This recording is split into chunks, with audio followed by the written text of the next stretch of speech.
Hello. Hello, potential viewers, potential future viewers, and, people in general. The world itself. Hello. So, it's Church Has Glasses. A place for spiritual rest and healing, and a place for video games. Recently and consistently, it was a place of Baldur's Gate, and my Baldur's Gate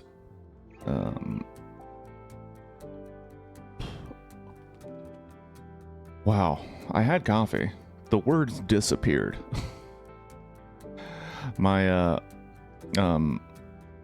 Baldur's Gate companion,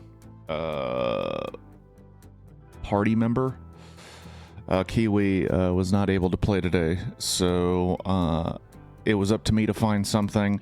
It's been a very, very busy week, very, very intense week, and the week coming up is probably going to be just as intense. And you know what I need? I need some relief. I need some stress relief, and I'm going to achieve that through power washing. And I invite you to come along with me to feel better through power wash. I don't think anybody is here. I don't know if anybody will be here because I moved the stream to 2 hours earlier for more Baldur's Gate, and then the second week of doing so, Kiwi was unavailable. So, it is what it is. If the stream ends a little earlier today, so be it, man. Life is too short to worry about such things. You know what I'm saying? You picking up what I'm putting down. And now I can't hear the music at all. What in the H is going on?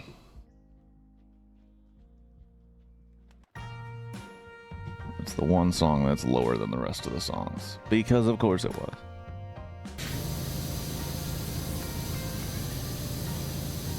I got that AMD shit out of suggestion from getting Baldur's Gate, and now I'm wondering if I should have even gotten it.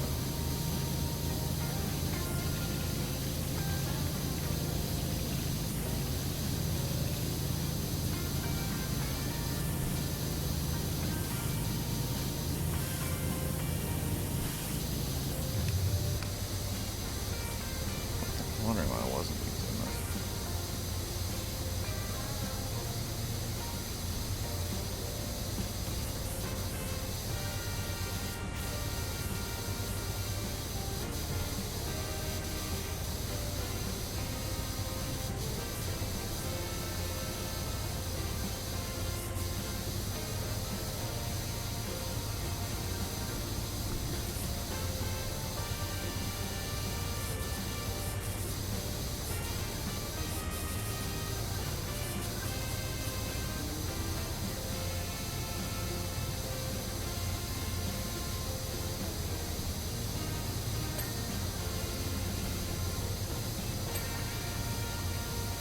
It was really hard to get into the nooks and crannies of this guy. Anyway.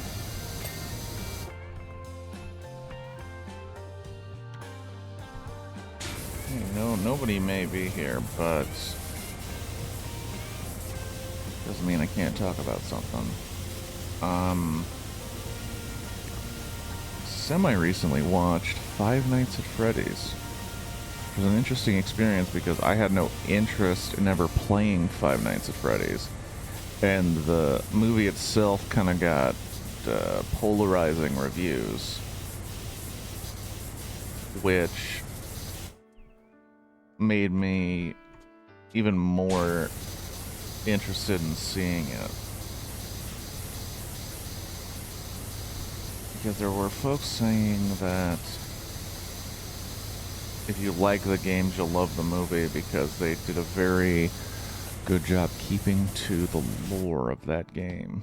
And I was like, huh, interesting. I don't know what the lore could possibly be, because to me it seemed like the game was just fodder for getting reactions for streamers and YouTube video creators.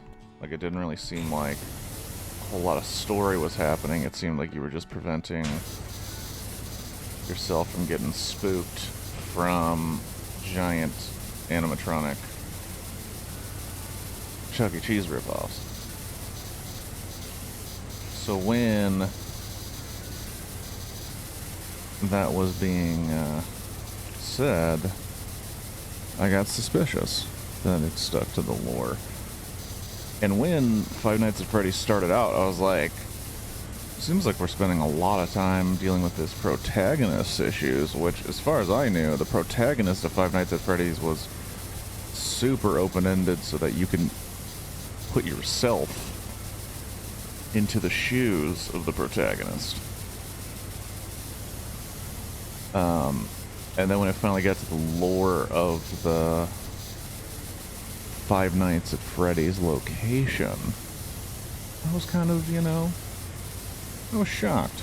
I was shocked and kind of pleased at how it was a pretty decent horror movie idea and premise. I figured any horror movie that's starting off PG-13 is already, it's got a hill to climb. There are not a lot of good PG-13 horror movies. I'm not saying you need to curse and show gore and boobs and whatnot to have a good horror movie. It's just not an easy task to scare somebody if they know going in, well, I'm not going to see anything that's too messed up. Oh, I forgot this thing takes a turn. Oh. Guess we're staying with it.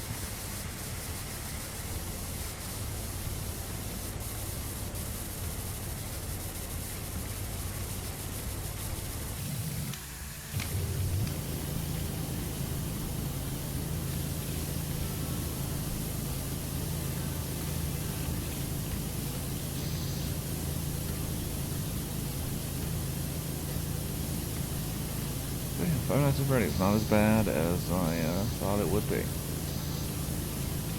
I also watched another movie semi-recently that was as bad as I'd hoped it would be and made me very happy to watch.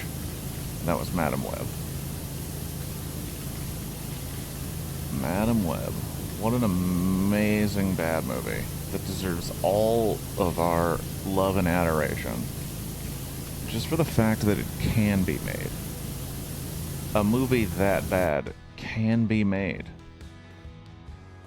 If you think your movie is bad, it's like, watch Madam Web. So much money went into that movie. So much money. More money than you could ever even imagine in your lifetime. Personally. More money than any of us, anybody watching, because there's no way a millionaire or billionaire is even watching my stream, but more money than you could ever imagine having personally went into making that dog shit movie that they then just put out. They just put it out. They just said, hey, you know what? You watch this, viewer, and some of us did, and we laughed ourselves silly. Just unbelievable, dude. Unbelievable shit.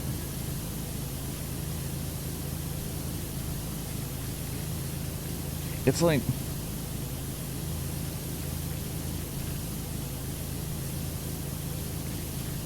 we all kind of came together. Well, we never came together. Powers that be are making sure that doesn't happen. But society is just watching these large corporations just like produce garbage and give it to us, and then they'll also just shut down creative, truly interesting companies, projects, and ideas just because they can and for their bottom line. Like the fact that Madam Web, that movie, it was viewed by people who make decisions. They approved it. They said, sure, put that in theaters. That is good enough for the public. The fact that they did that, and then Warner Brothers will just completely shelve the Batgirl movie, which I don't know how good that is. I don't know. I mean, no one's seen it. No one can really no one can say one way or another how good or bad it is. But the fact that a corporation can do that, they can just do that. They go, yep, nope, we're not putting this out. It's just mind-blowing to me, man. It's just absolutely mind-blowing to me.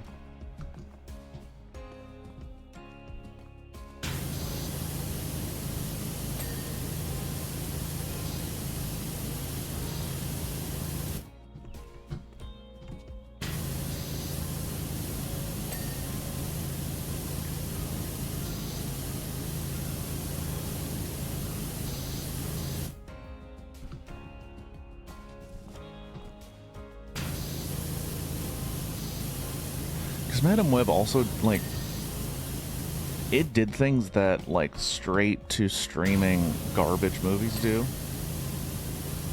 Like, redub an entire character's dialogue. You don't just do that. You know what I mean? You don't just do that. Oh, good. Right. Extended...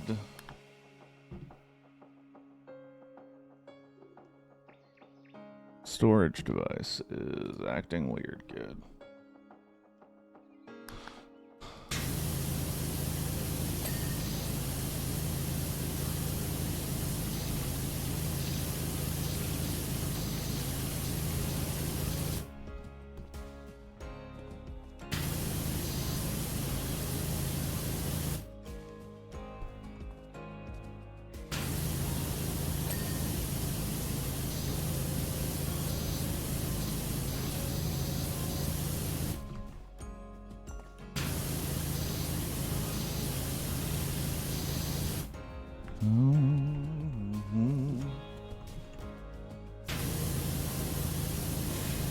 Yesterday, I didn't watch, but I had it on in the background while I took care of some other stuff that needed to be done. I threw on one of the greatest films of all time, The Big Lebowski.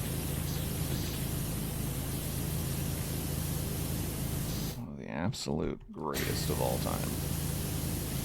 I don't care what anybody says. I don't care what makes anybody else's top list. I just know what is my truth, and my truth says Big Lebowski, one of the greatest of all time.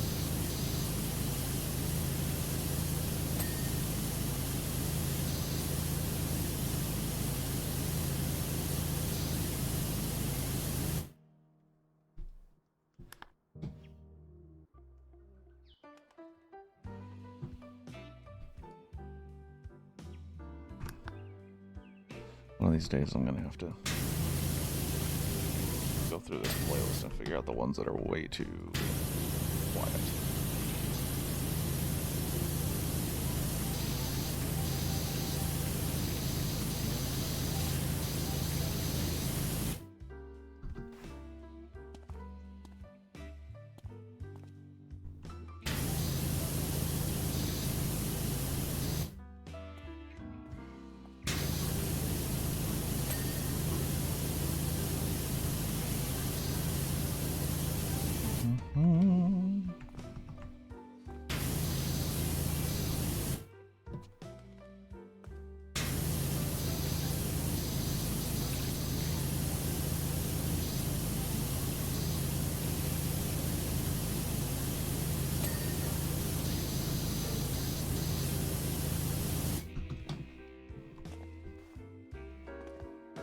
I don't really like these net pin details. I don't like them. I was about to say.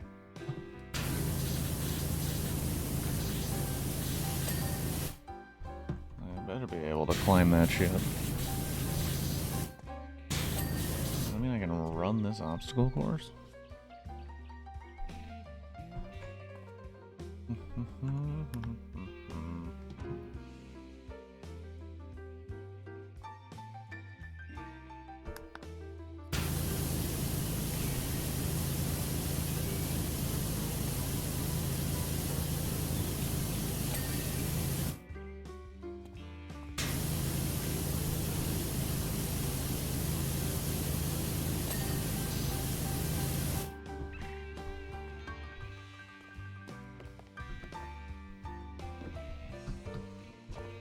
I wonder, can my character run this thing?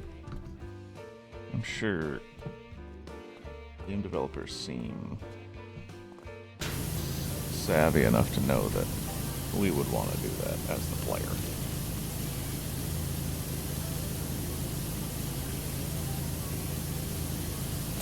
We want to run this obstacle course.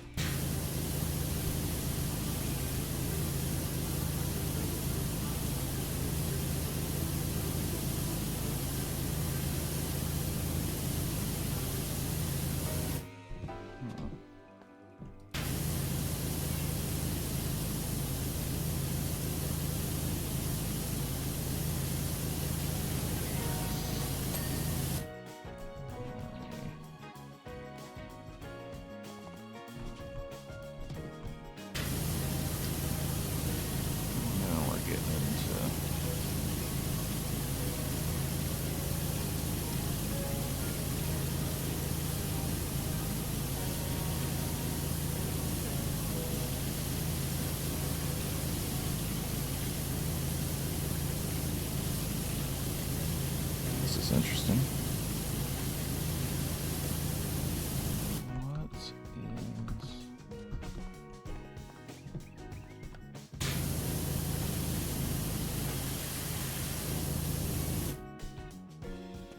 Was it the whole wall?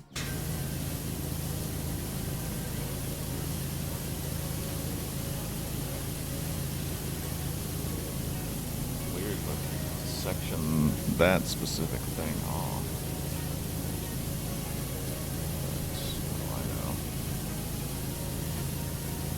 Not make the game. I simply play the game. This is a level based on Tomb Raider, and I have never played. I quite honestly never had any interest in playing.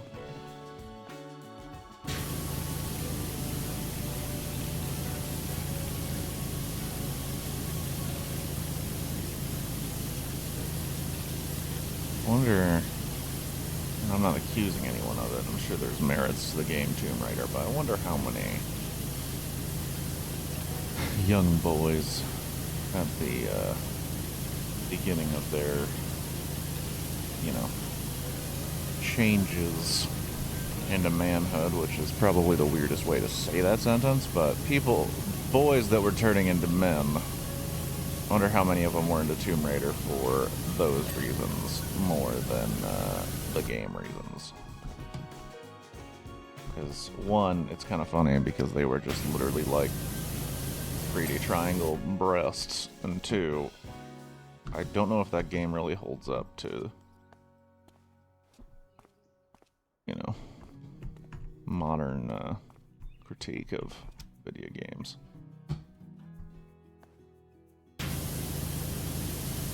Let's continue on this side. Doesn't make any sense from here.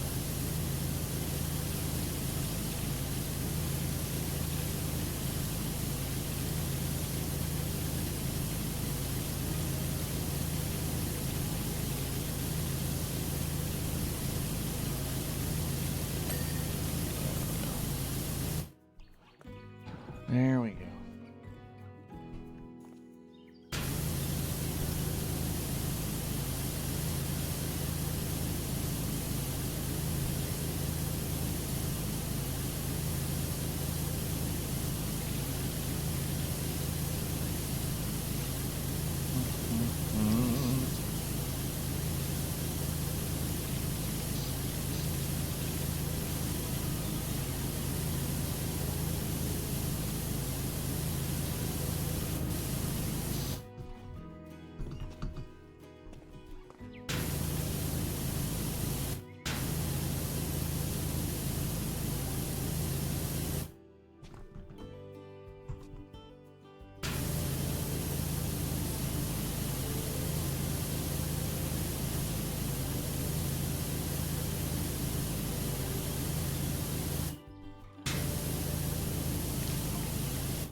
running, jumping, swimming, climbing, the essential repertoire for an adventure. I got Laura Croft's number, boys. You jelly? Constantly honing my skills is the difference between finding a relic and becoming one myself.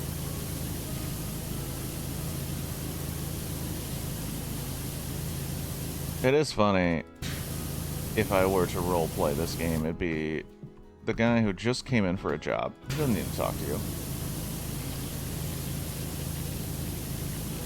Hey, you need me to clean up your obstacle course? Alright. I'll clean up the obstacle course. We don't need to talk about the obstacle course.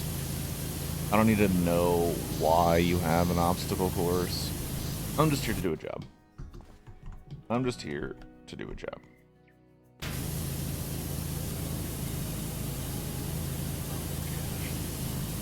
Cobblestone? Why suddenly is there like a cobblestone? Anyway,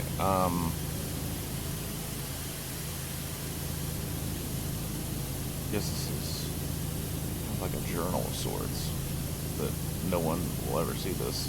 I can really speak my mind and let it out. But I saw a TikTok the other day in my favorites. I don't really go on TikTok very much anymore, and I actually working on getting on Instagram a little bit less. But I came across this video I favorited because I thought I would make a stitch to it, or kind of a response to it. For this woman, clearly by her general aesthetic and you know, look and attitude, would be into some of the similar music that I'm into, which is some would say like metal, hardcore, alternative type sound. And she made a video where she said that the band Bring Me the Horizon blasphemed. And what she was talking about is they put out the set list times, or I guess this is the set list time? Well, set lists, so the set times for the bands that would be on a specific concert. And they always had these, like, when they were announcing them, they had these weird, kind of pithy, stupid, quick one-liners to the show. And this one in particular said, "If Jesus Christ comes back, we will kill that fucker 2 times." Now, this woman was expressing her outrage and how she cannot abide Bring Me the Horizon anymore. And she began the video by saying, "Look, I always knew Bring Me the Horizon were atheists, you know, or whatever, but I cannot abide by this." And the thing that struck me was not their woeful ignorance to the character of the members of Bring Me the Horizon. Because anybody who listened to Bring Me the Horizon for any decent amount of time would tell you that, yeah, they're pretty anti-religion. Not just atheistic, pretty anti-religion. But also they always seem to have this kind of attitude that was much less about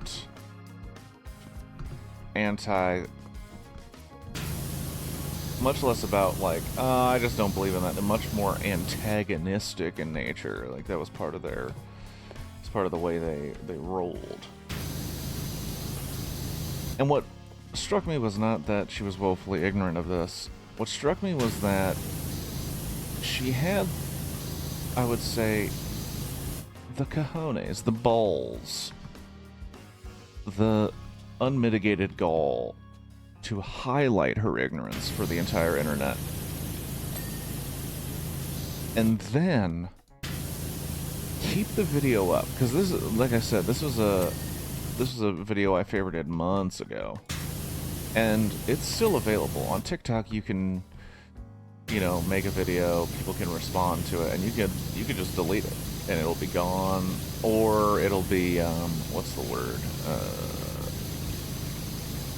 It'll be removed due to community guidelines, where somebody will just say it offended them most of the time. And I'm surprised the video was still up, because I had found this video through other people responding to it with pictures of the lead singer wearing shirts that say Jesus is a C word, people posting lyrics from some of their early songs, expressing their opinions on Christian ideas as well as just religious ideas. And I'm like, why would she keep it up? Like, all it is people dunking on you by going like, wow, so you just never paid attention? Your conviction for your religious beliefs only ended when they said something explicit about your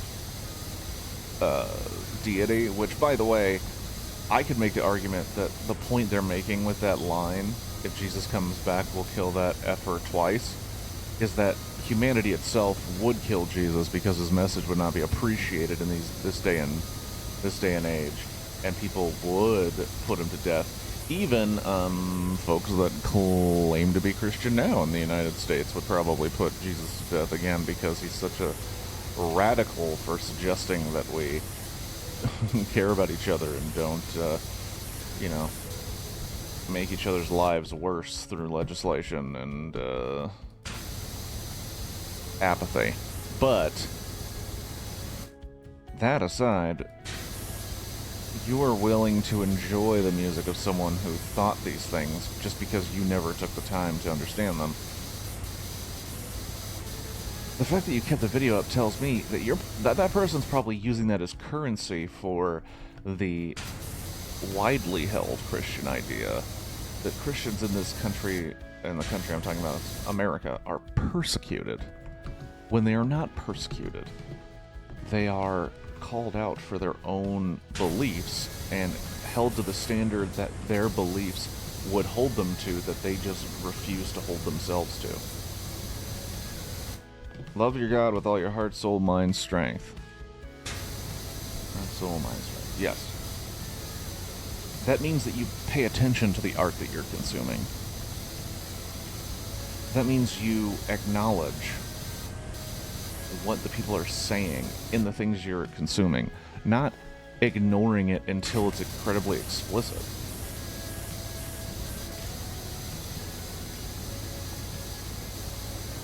And in no way am I a healthy consumer of anything. I overthink all of my consumption decisions, all of the art I consume. I study it and overthink it and rethink it, and what usually comes out is a combination of overanalyzed nonsense. It's why I could speak for like 4 hours on the merits of Willy Wonka and the Chocolate Factory, the Gene, I've lost his name, the Gene Wilder version, but I don't make any bones about it by saying that Willy Wonka's themes and my enjoyment of them are influenced by my faith. And if I were to, I would then have to examine them much more closely, because I would imagine my faith is more important than whether or not I headbang to the song. It just amazes me that someone can basically make a video that says, hi, I was woefully ignorant of something, and now that they've made it perfectly clear their opinions, I cannot support them anymore. And then everyone responded with, how is it their fault that you weren't paying attention? And that person can go like, wow, I'm really being abused right now. Or not abused, persecuted for my beliefs. It's like, no, you're being persecuted because you're a moron. I don't know. I'm literally saying this to no one, so I don't know why I'm getting so bent out of shape. So keyed up, if you will. I never really believed in separating the art from the artist anyway. I feel like a person puts themselves in their art. It's what makes their art theirs. So when you say, oh, I just separate the art from the artist, like, you can't. They have put themselves in the thing that you're enjoying. Now, how much they put themselves in it and how much you are willing to accept, that's your decision. And I'm not saying don't listen to something because of terrible things the person may have done. I'm just saying I can't do that. That is how I feel. That's why I had to stop listening to Brand New. That's why I had to stop listening to anything that Tim Lambesis makes. That's why I had to stop listening to so many things. It's why it's kind of hard to listen to some every time I die. It's why it's hard to listen to some other people. I take it too seriously. But that's my problem. I may have done this the wrong way. Let's go back to the phone. Is there a ladder? There is a ladder. And it's halfway through.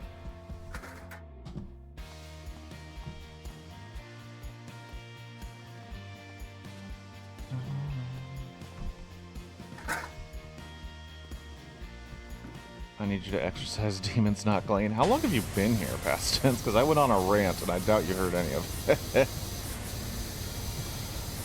Also, if cleanliness is next to godliness, this is exercising demons. The demons of dirt. The dirt demons just got here, yeah.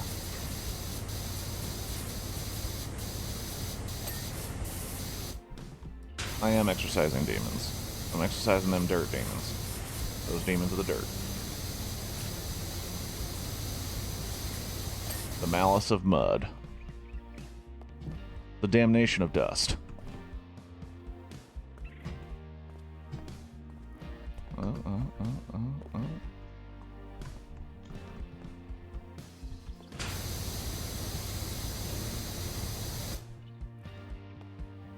You mentioned Mike in your rant? No.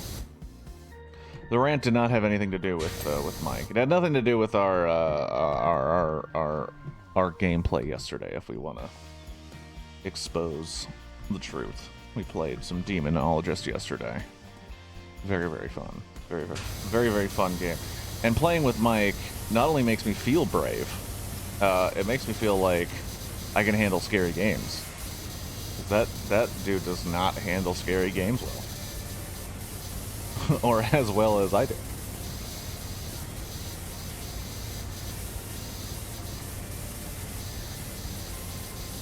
Even though I do think scary games, horror games, like Demonologist, are just more my jam. The baby crying first time. I mean, I don't know if it's offensive or not, but I could have swore I thought that was a cat. And I could tell from just the sound that it was from a microphone. But I am a bad dad for recording my child crying. Hey, your child crying is a part of your life. You're just recording your life. Nothing you can do about that. But I could have swore that was a cat. The first cry session, I was like, who has a cat? I don't think anyone talked about having a cat. I know that wasn't in the game. It didn't sound like it was part of the game. And then when it was more clearly a baby crying, I was like, ah.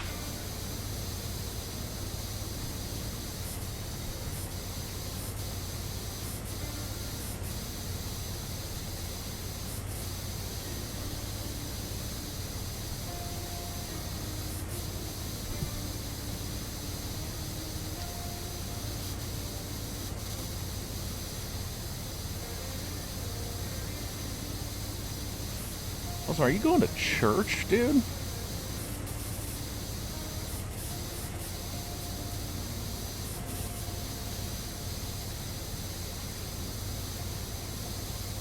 Are you going to the church has glasses? Or are you already gone?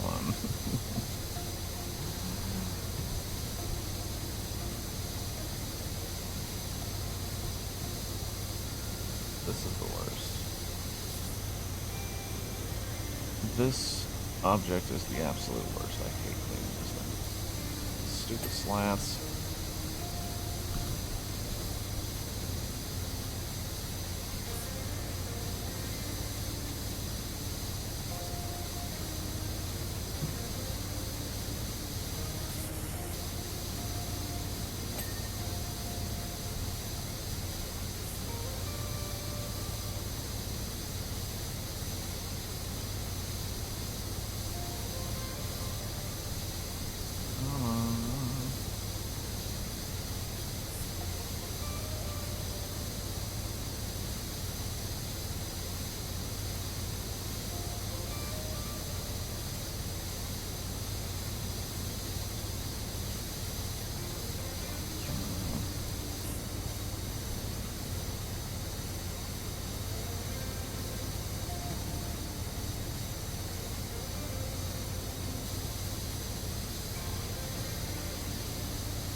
Alright. Take a moment to stretch.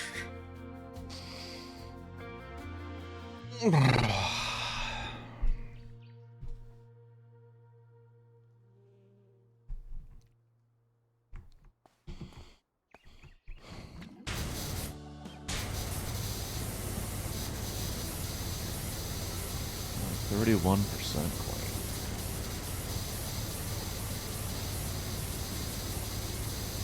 Yeah, like 5% was clean before I even started it.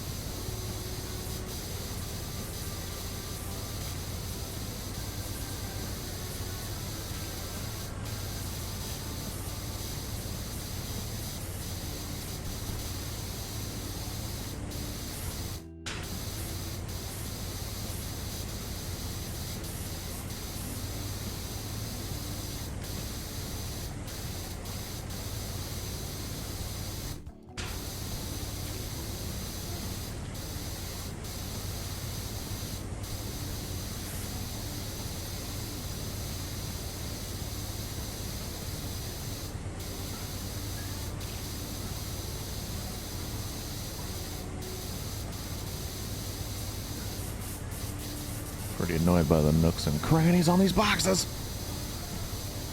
There's all nooks, all crannies.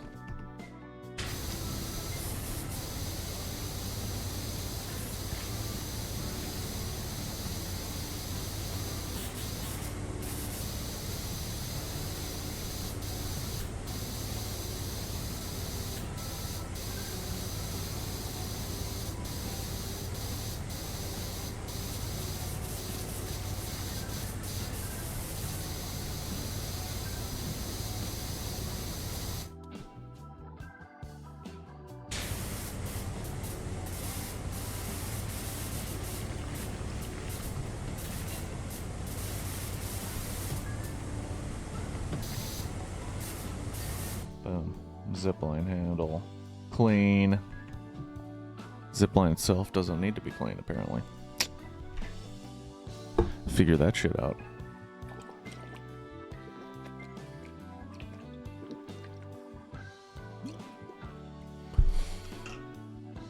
Figure that shit out. Well, the zipline doesn't get dirty.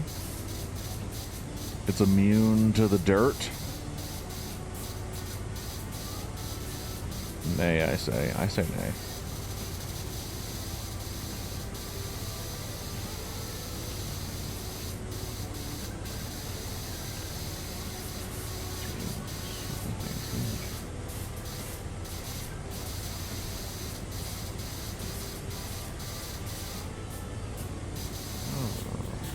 Alrighty.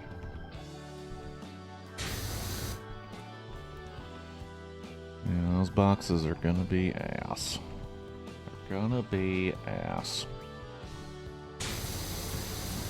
Let's get up there.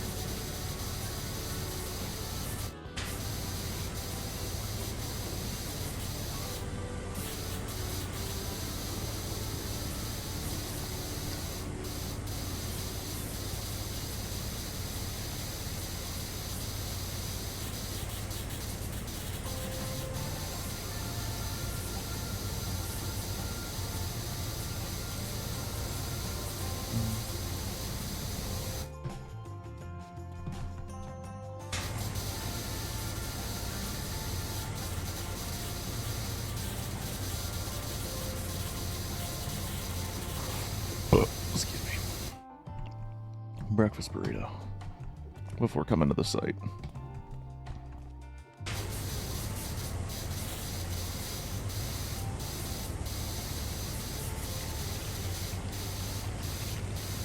And a little coffee. Get you ready for the morning.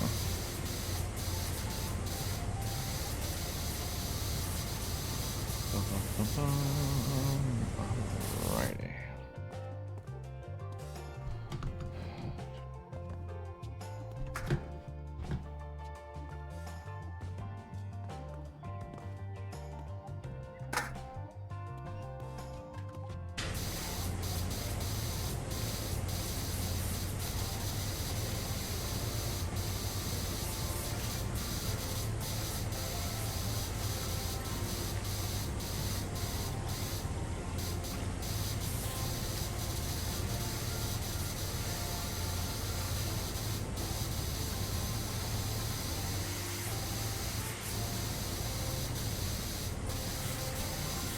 Fell in the hole.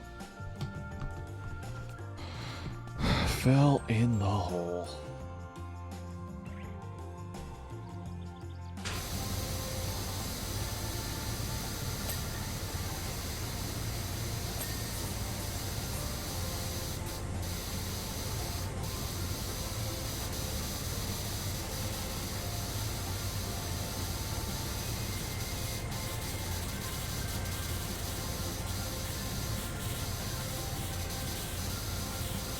Also wondering, does that mean I don't have to clean the ropes?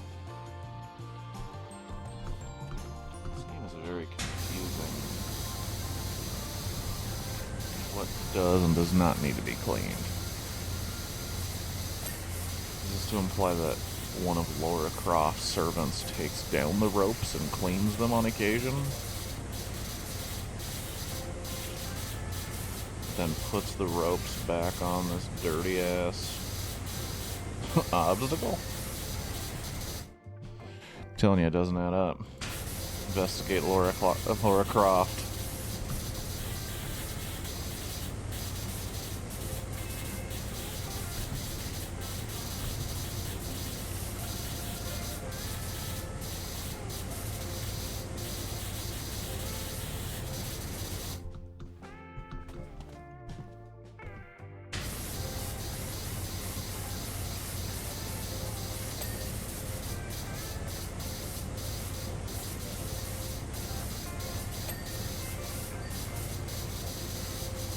Half-box.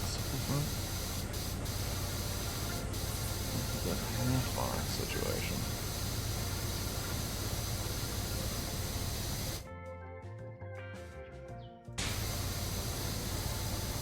Oh, you would like to learn super jump like any normal human would?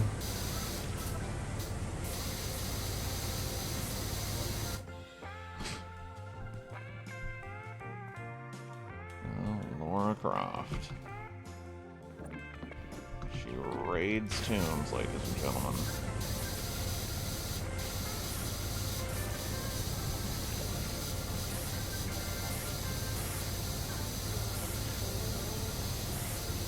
Before that man Nathan Drake ever did.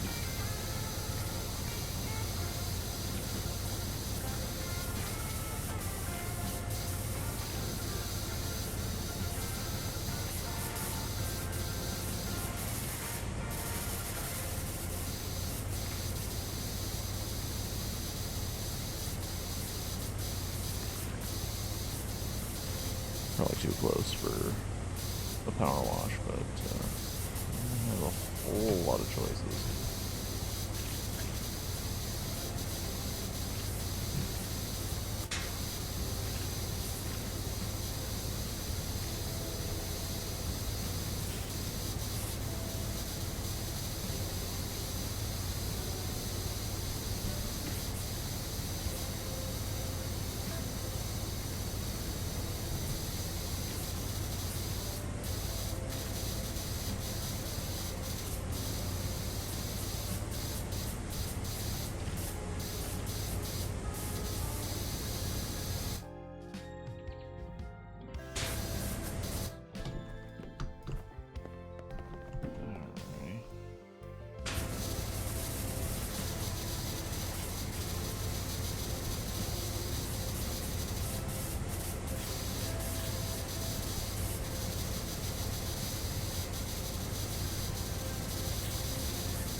Platform is clean.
Oh, on the zip line.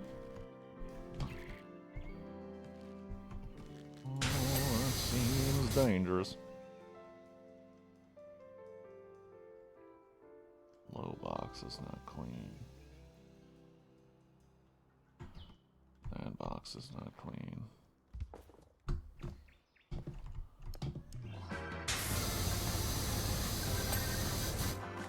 Box is clean. Like all the other boxes are clean. Middle box is not clean though.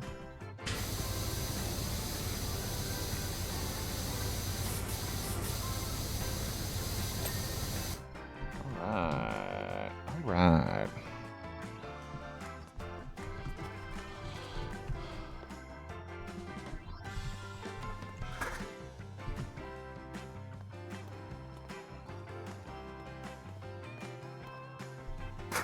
Gonna need it on that belly, probably.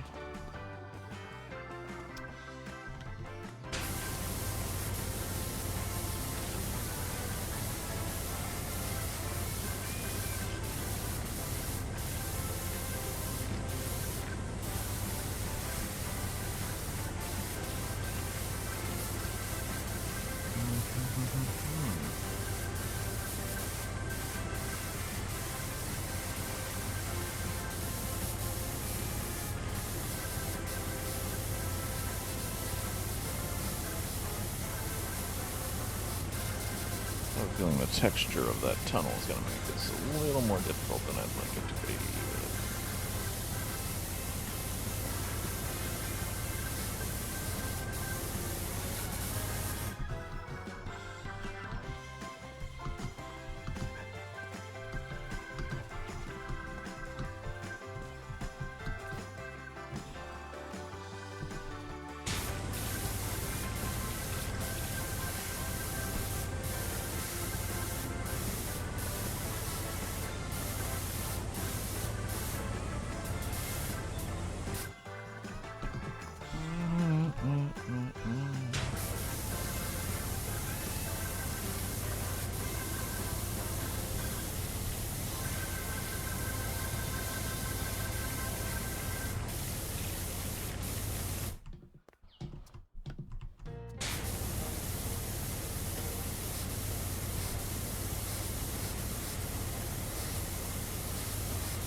I'm gonna have to get into this tunnel to clean it. Son of a bitch.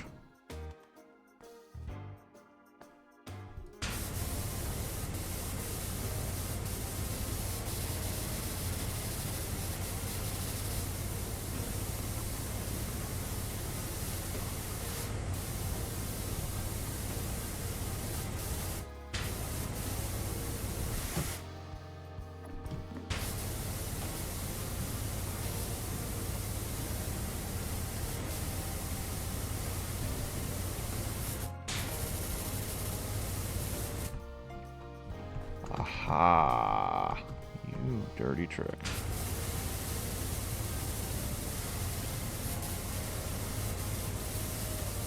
That's a dirty, dirty trick. This little rim situation.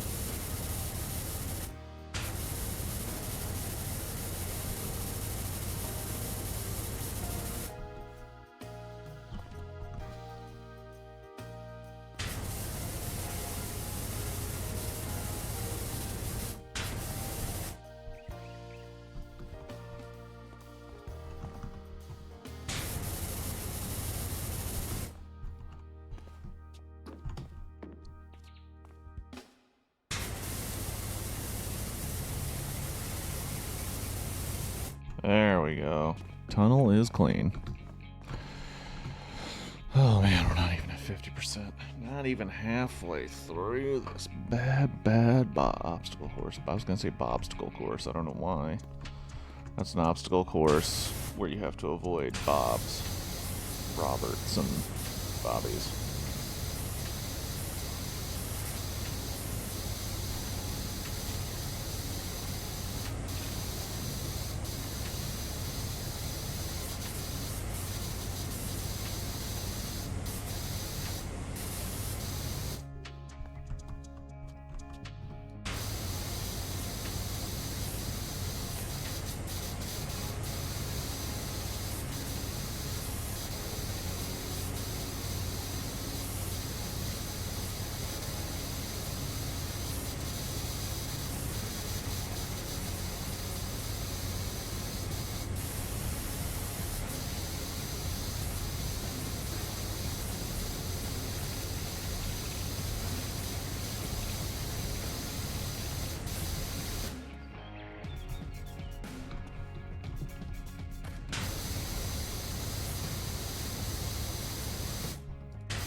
frickin' boxes just jutting out of here, creating nooks and crannies.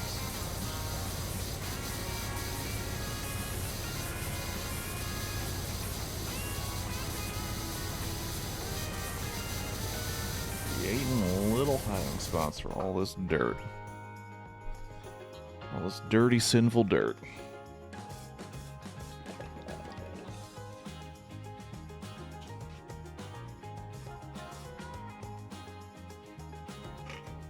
Well, the lid wasn't all the way on. Figure that out from the water spilling all over my leg. Oh, man.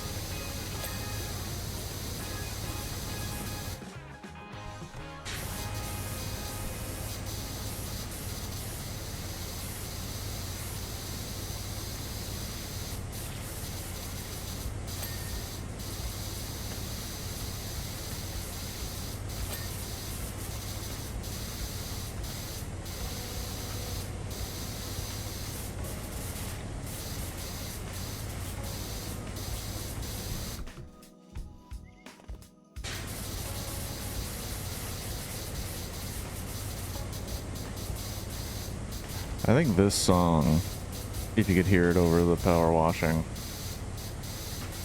is probably the song that sounds most like a song from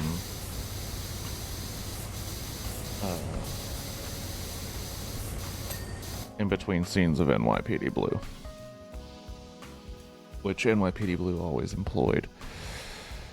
These transition scenes that have different kinds of music in it. And I feel like the song that's playing right now would be perfect before a romantic scene with some of the characters from the precinct.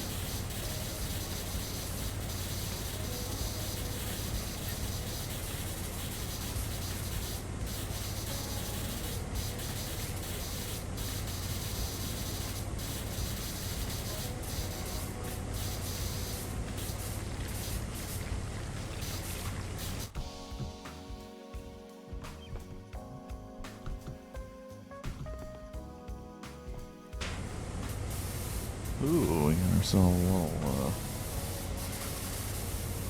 one of these grates. I don't know what it's called, but...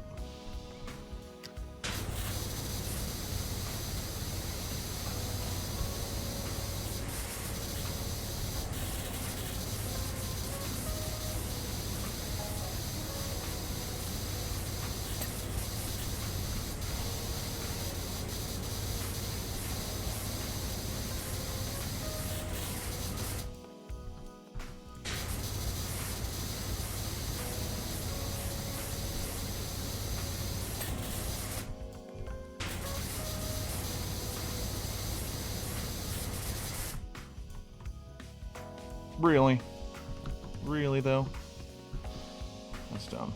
I disagree.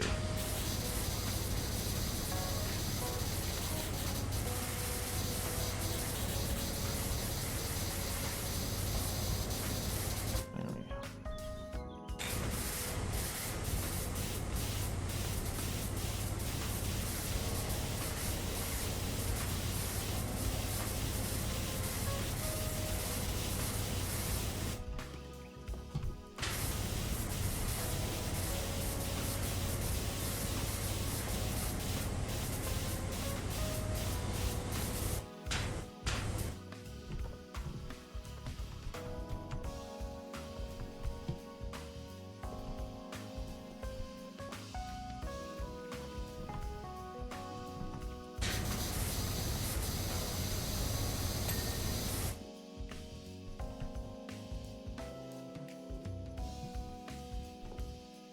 Alright. Got ourselves a clean obstacle.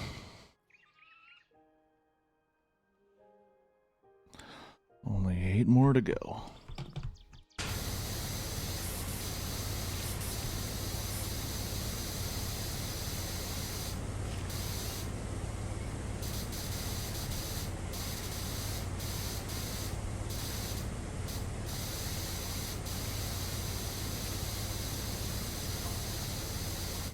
Instantly, I was recommended your services by a mutual friend.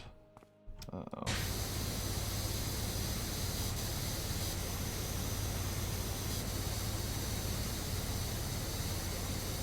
They provided invaluable help on my journeys for a number of years, but now they've gone their way and I've got mine. Was this gonna have something to do with Laura Croft lore? Laurel Croft? Because I don't know anything about your lore, Laura Croft. All I know is that you're a woman and you raid tombs. That's it. And only up until recently, your anatomy was very geometric.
Well, the whole wall's done, I guess. All right.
The nooks and crannies made by this thing are bullshit.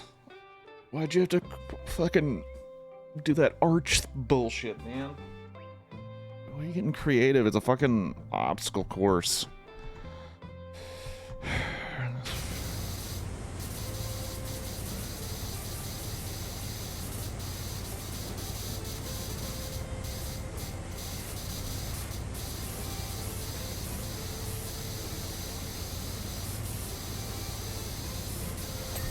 There we go. Framework done.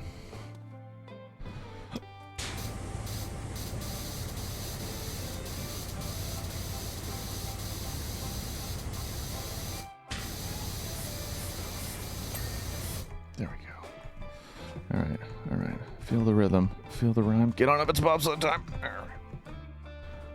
Oh wow, it's like a skateboarder.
This one is freaking complicated. This is like an art piece.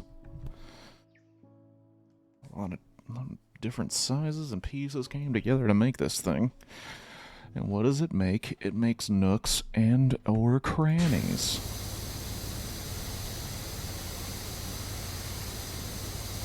The more I say nooks and crannies, the more it sounds like I'm trying to push a breakfast cereal named Nooks and Crannies.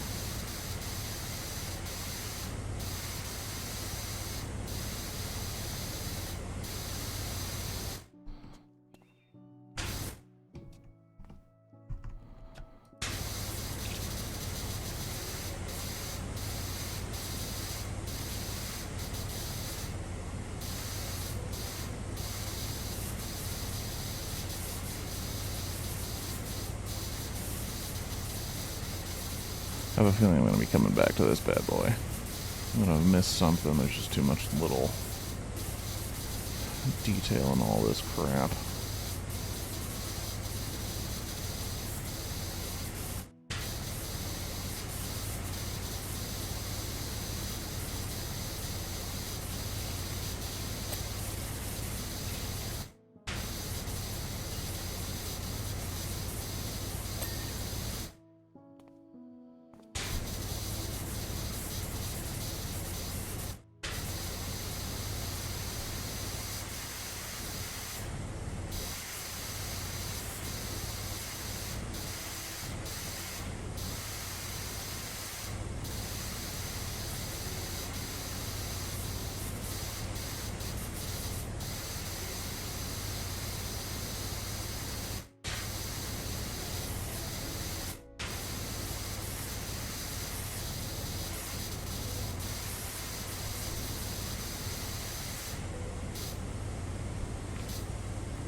Yeah,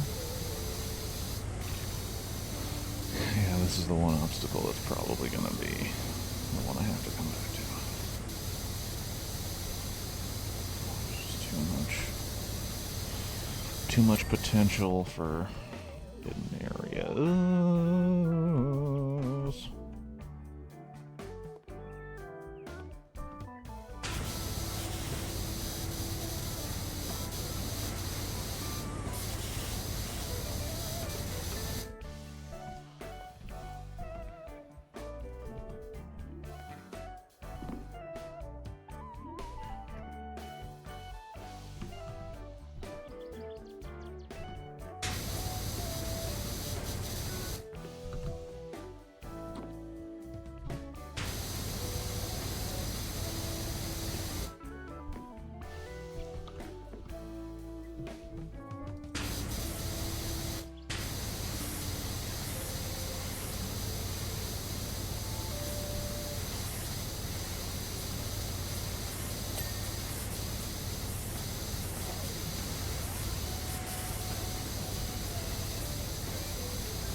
Shit. Shit balls. Shit balls. Shit balls.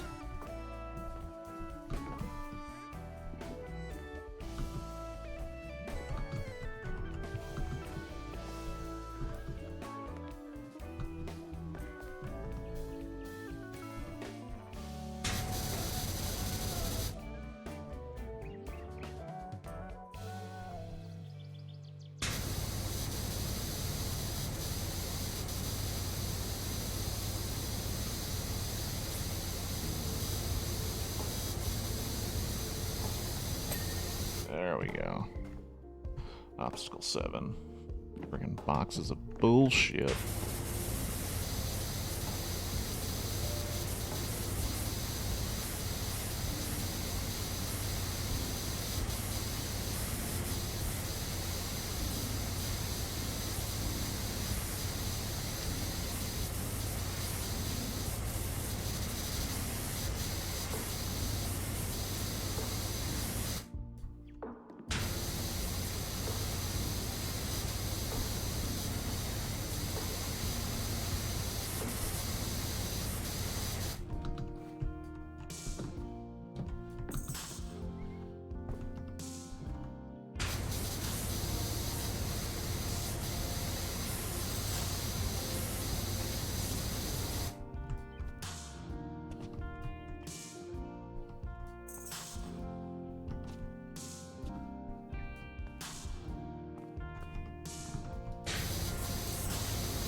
I don't know why I jumped at it like that.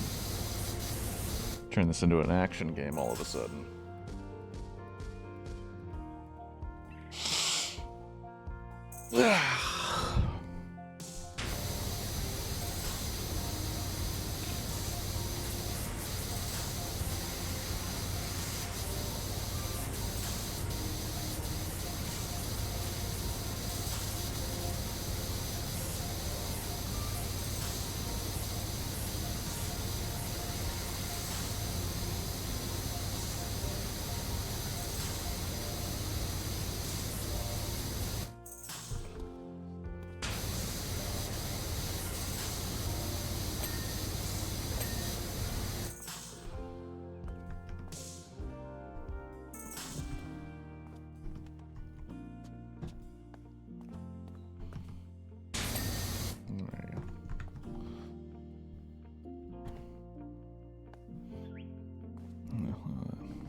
Clean wooden obstacle.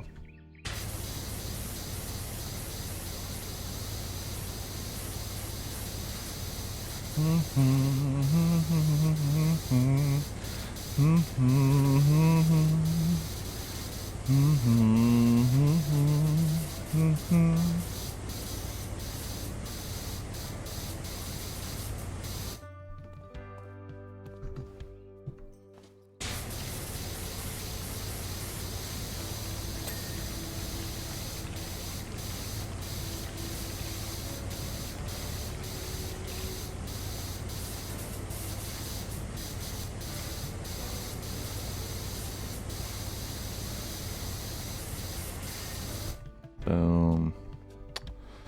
Obstacle 7. You have been cleaned.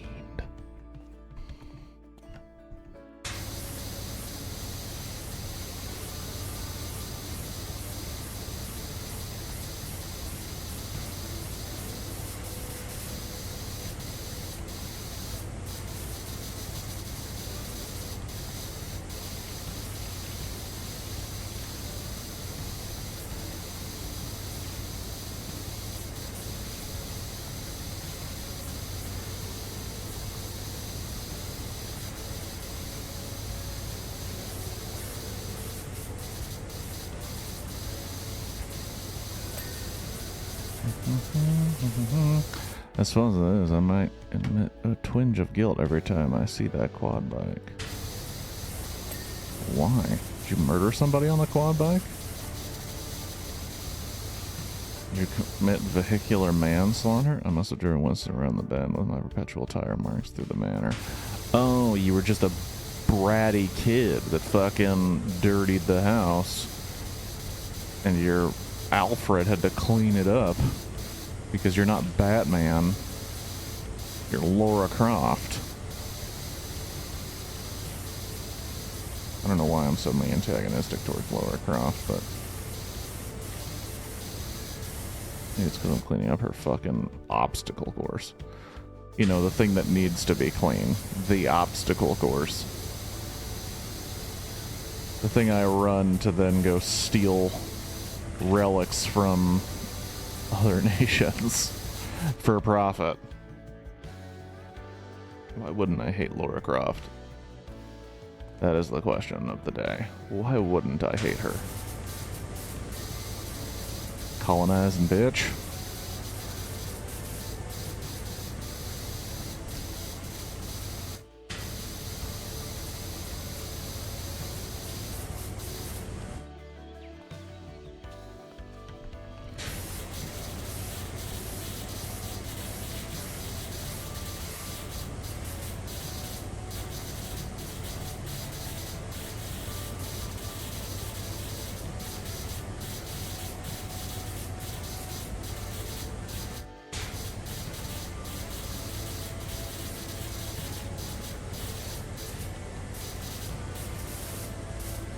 Obstacle number 6.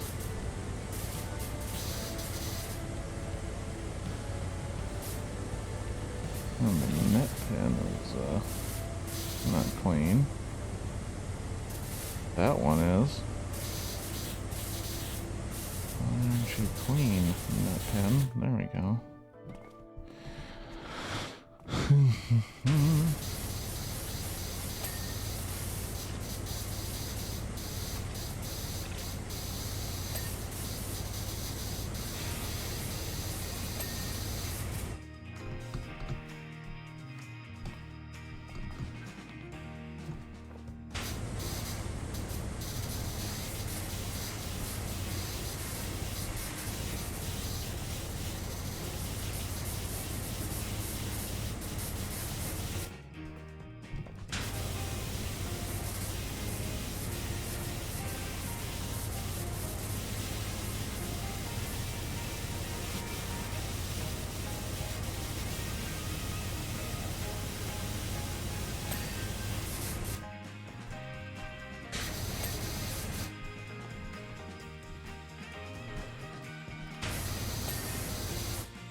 Obstacle 6. Obstacle 6-aroo. Well, let's take a look-see at this cheap piece of shit.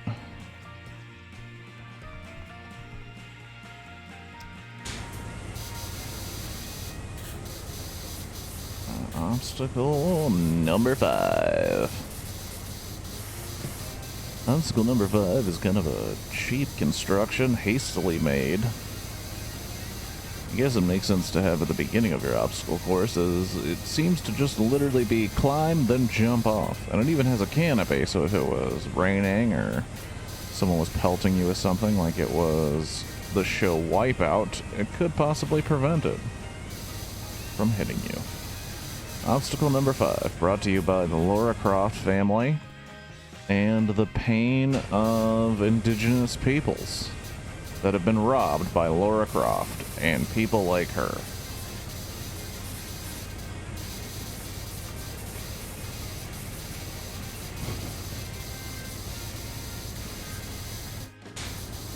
I've never been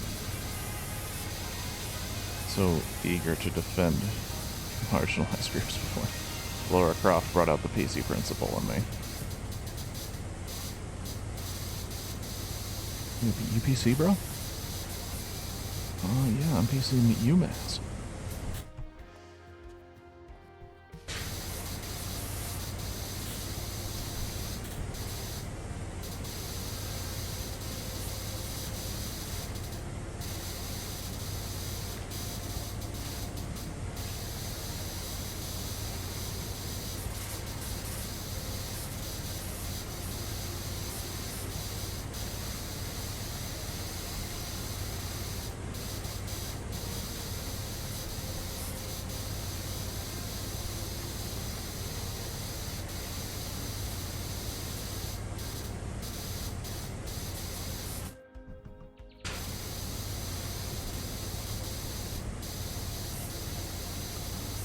Obstacle 5 is just Nook and Cranny City, and I kinda hate it.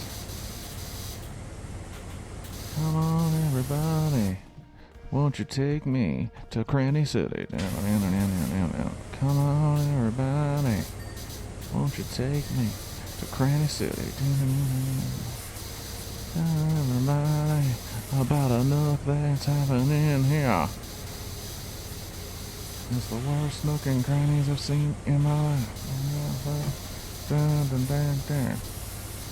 This is a poor parody version of Booty City by Black Joe Lewis and the Honey Bears.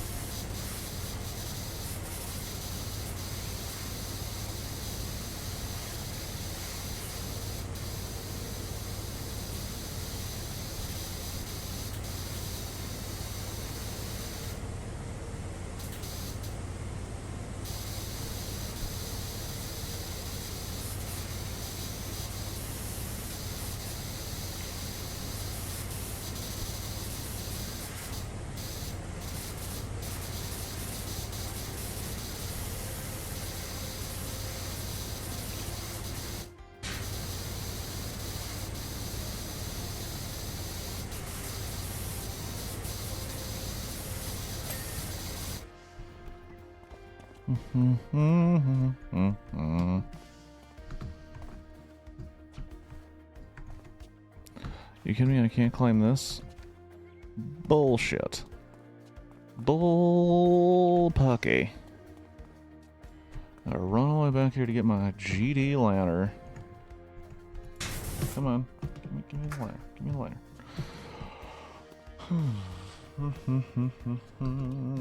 Walking with the ladder. Walking with the ladder. Just walking with the ladder. 2 obstacles. 5, not 6. Jeez.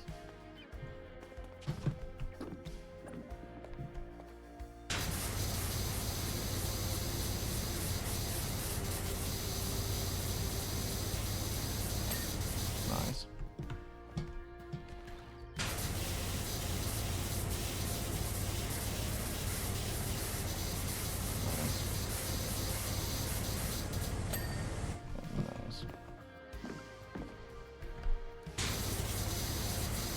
First few obstacles are just boxes to get over, it seems.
Woo!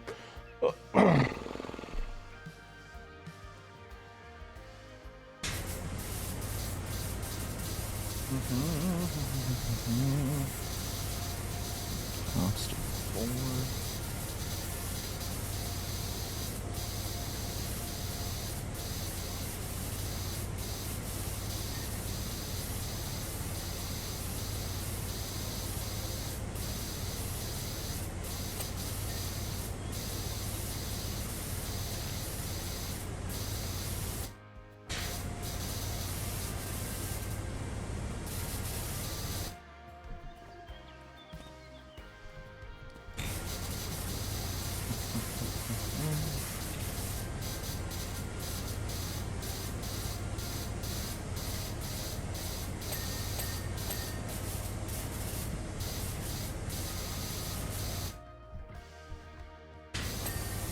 Obstacle 4 is clean.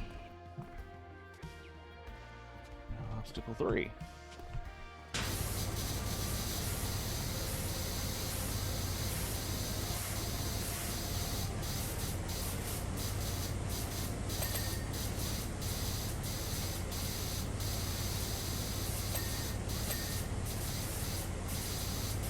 Living for the ding. Living for that dang. Ding that says the job is done. The ding that says you have completed the job.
There we go.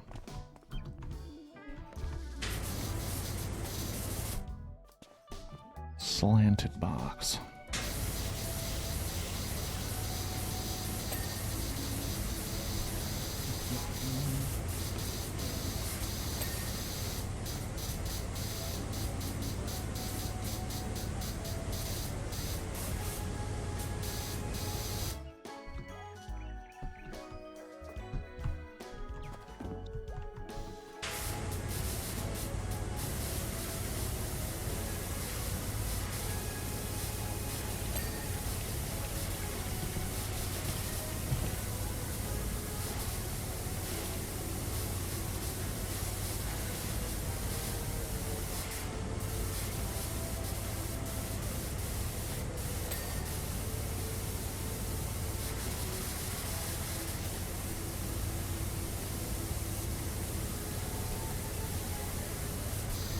There we go. Obstacle 3 has been cleaned. Is Obstacle 1 clean? Obstacle 1 is clean. I'll just, this guy has a jump. And this guy has a climb.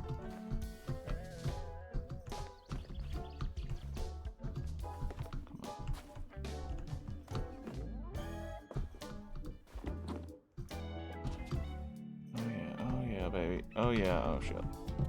Probably shouldn't hold down the jump button.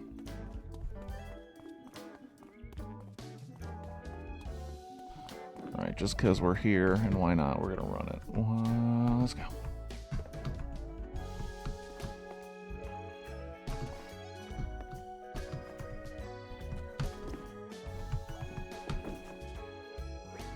Drop down. Up the rope ladder.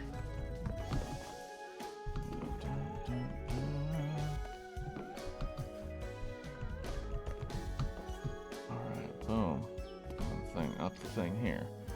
We got ourselves a little thing. We got boom. Do that. We use this to get across to here. That's not that hard of an obstacle course, Laura. Or should I say, Lara? Not too difficult there. I'm a pressure washer and I can do your obstacle course.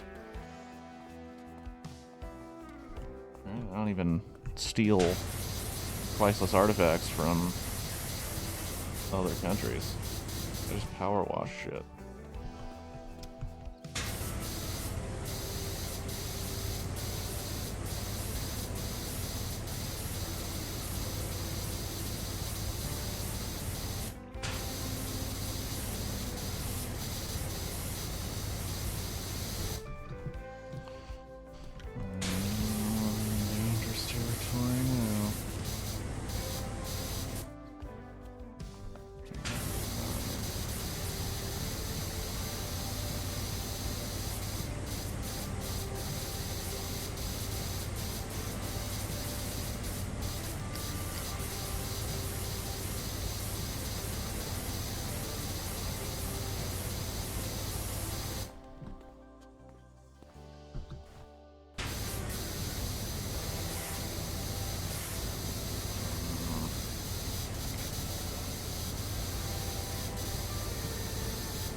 Of it is not going to be clean. It's all obstacle box 6 and 7.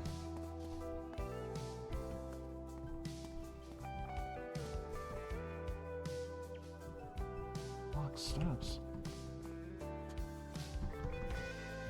Oh. That makes sense to that one. Brackets.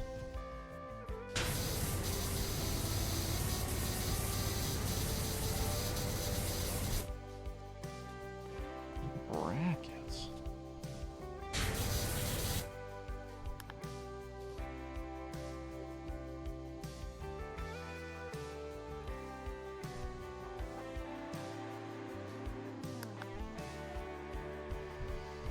What are brackets? Where the brackets at? I don't see no brackets. Where are the brackets?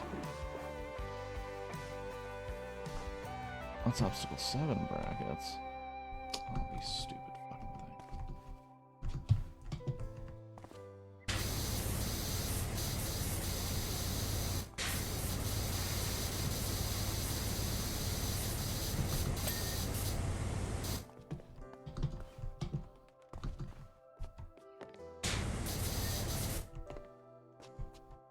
Oh, you dick.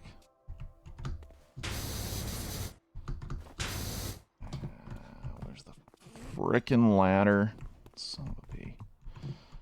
Son of a bee. Frickin' brackets. You gotta be kidding me.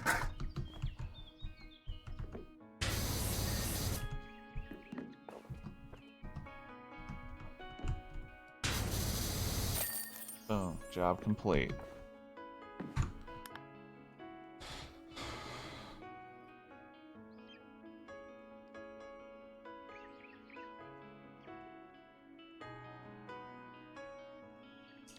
I can't express how good it is to find someone who works to such exacting standards. I can throw myself into a new training regimen with confidence, knowing every grab and landing will be true. Many thanks. What if it's dirty, you'd fall? Jeep and a motorboat? In the court you will find my beloved Jeep and motorboat. I'm afraid they're both bearing an additional weight of our adventures together. I'd like to give them a deep clean their sterling services deserves. If you could trouble yourself one more time on my account, I'd be grateful. Oh, do take extra care of the boat. There may still be odd shard of Venetian widow glass lurking here and there. Hold on. Let me really quickly go to the restroom. I will be right back. Alrighty. Be back in just a second.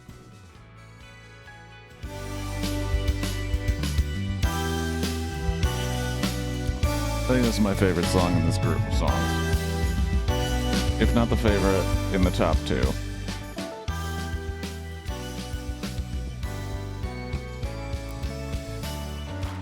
Alright, we got a boat and a Jeep to clean, MFers.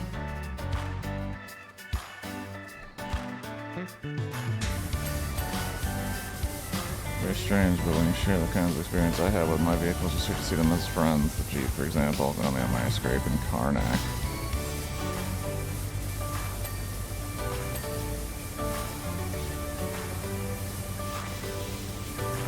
You wouldn't believe the spaces the boat squeezed through. I don't give a shit, Laura. Are you paying me? Cool. That's all I give a shit about. I don't care about your adventures.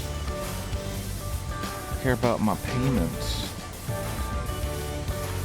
I care about the nooks and crannies you're gonna fucking get for me in this damn Jeep that's super angular.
This thing's gonna be all crannies. This thing's gonna be all nooks and crannies. It's gonna be ridiculous. I can already tell.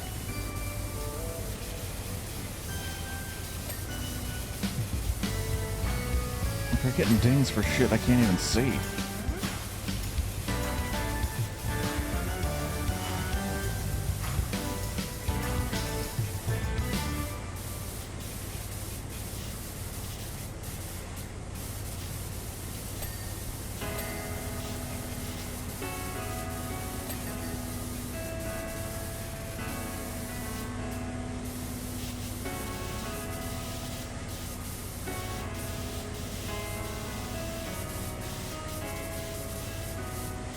Strange, too, how these things seem to find their way to you just when you need them most.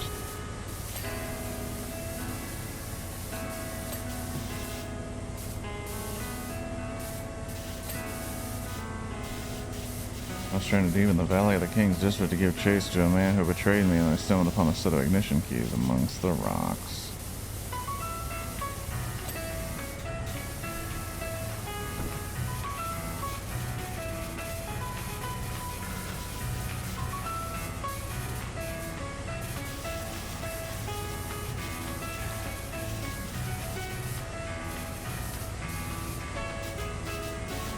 Your Jeep is boxy AF, dude. It's like your Jeep was made in Minecraft. You got a boxy ass Jeep.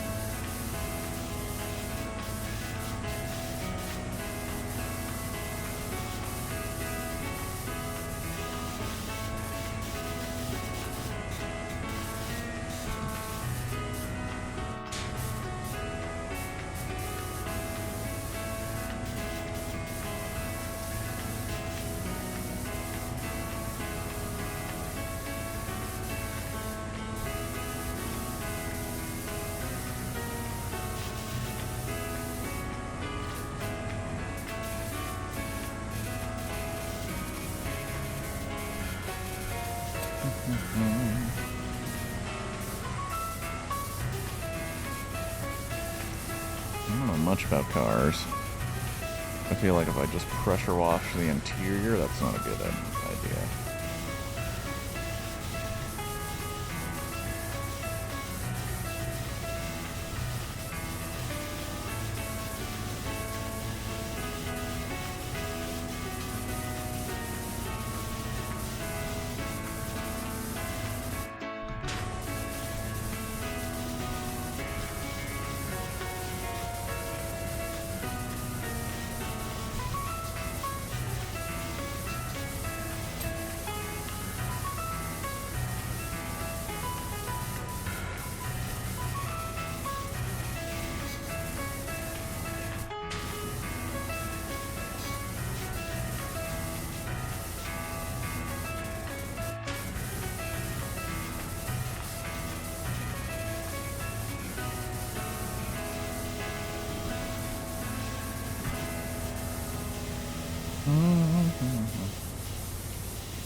It's also fun that I get paid by this section.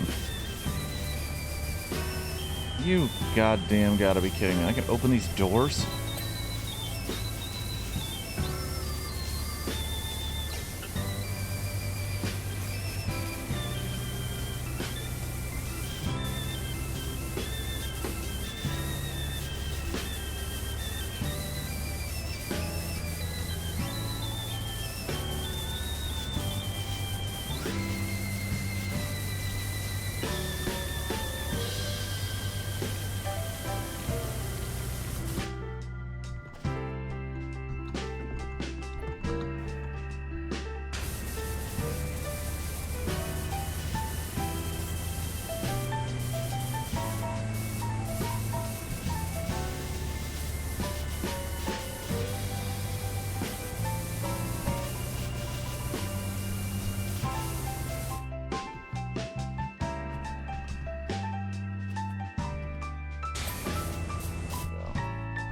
We got a clean door.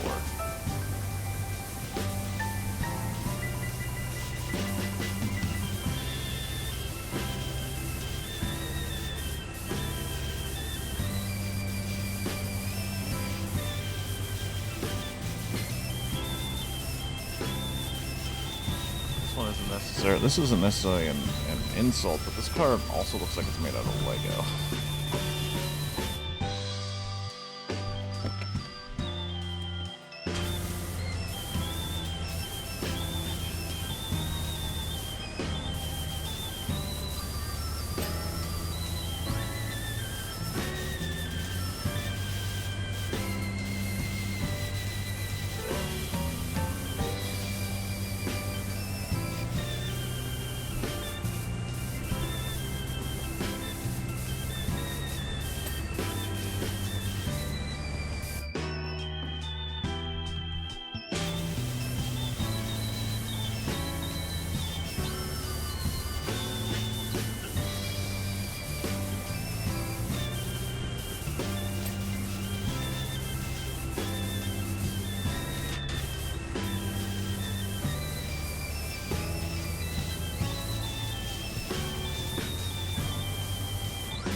Songs like this make me wish that there were just concerts put on by worship bands that were like next level good. Some of the best musicianship is in churches, and they're just going ham on those instruments, dude. Next level shit.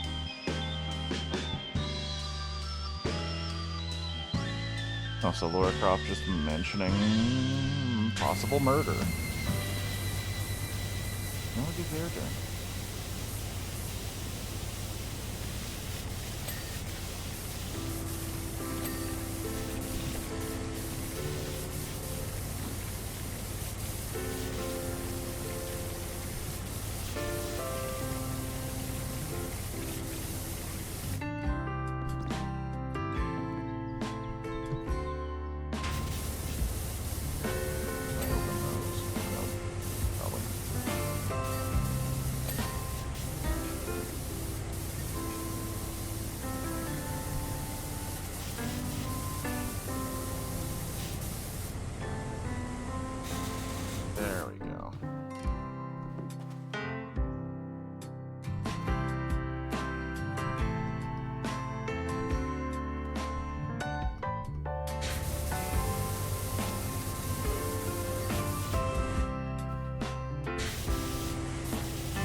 Canister clean, canister old what?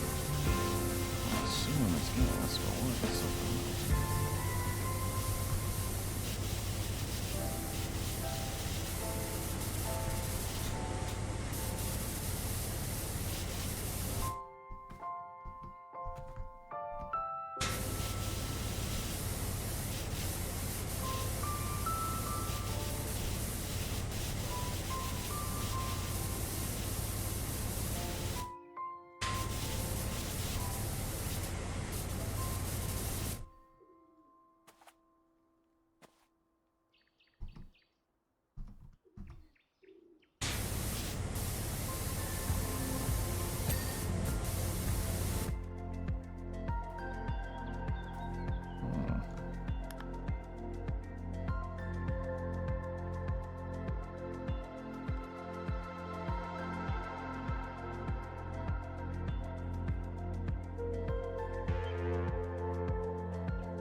Bed separator.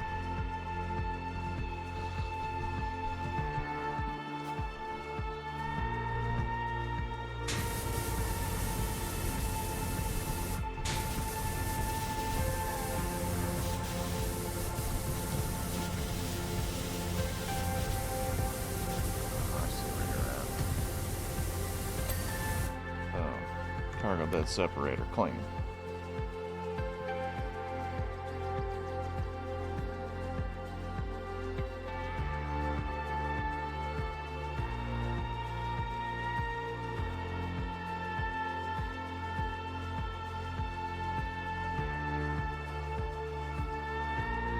I think we got the Jeep.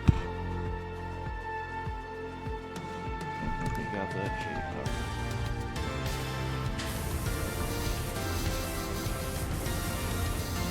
Fucking speedboat.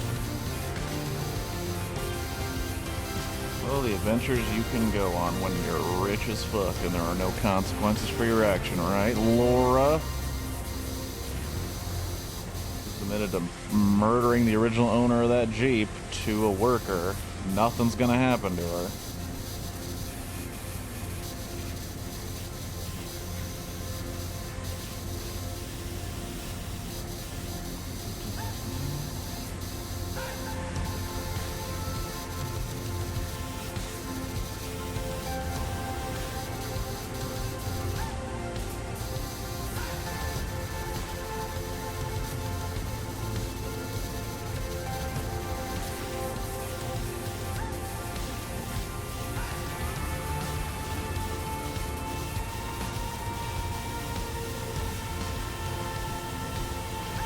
I'll never forget the purring engine and thumping belt that blasted out as soon as I turned the key.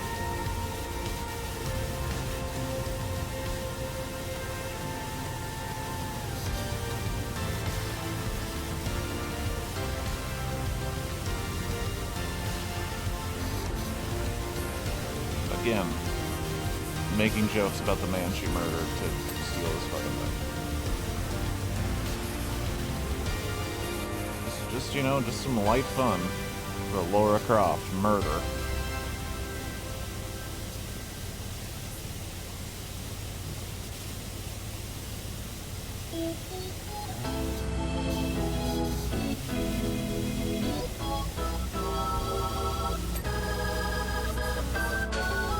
I'd be interested to know the writer's process for the text in this game. Because like the Back to the Future DLC, it was clearly the production assistant of the movies was who was talking to you. But this is like Laura Croft herself, so it's like, well, what do we decide is real and what do we decide is not real? If we could talk to Laura Croft here, surely we could talk to Doc Brown, even though he would definitely keep it a secret. That wouldn't make any sense.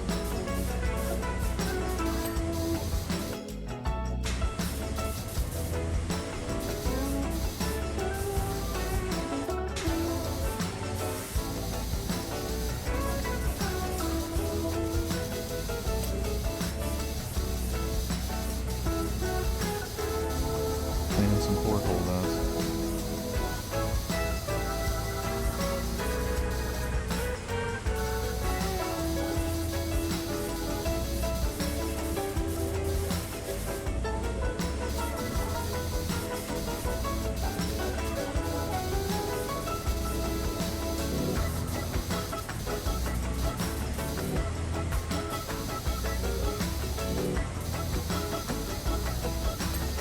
Boom. Deck clean.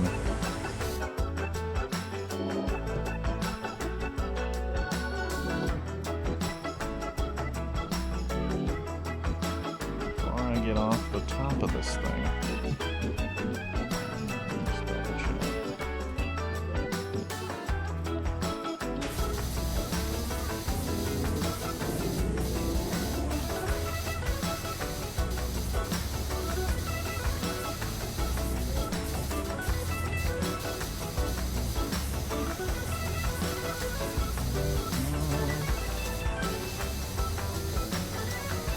Motorboat, we have no idea who the original owner was. They seem to be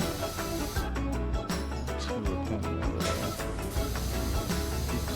Oh, because they aren't worth as much where you got it? In the 90s, Venice, you could jump out of the motorboat and look down under a lock, find just the same on the other side. think they're just making jokes about the game design of the original Tomb Raider, which, you know, good for them. Haha, what a joke. But murder isn't a joke. Lara Croft murdered a man to take his fucking jeep. And probably murdered a man to take this boat. Or a woman. Sure, I'm pretty sure. I don't know much about Tomb Raider, but I imagine the end is with them.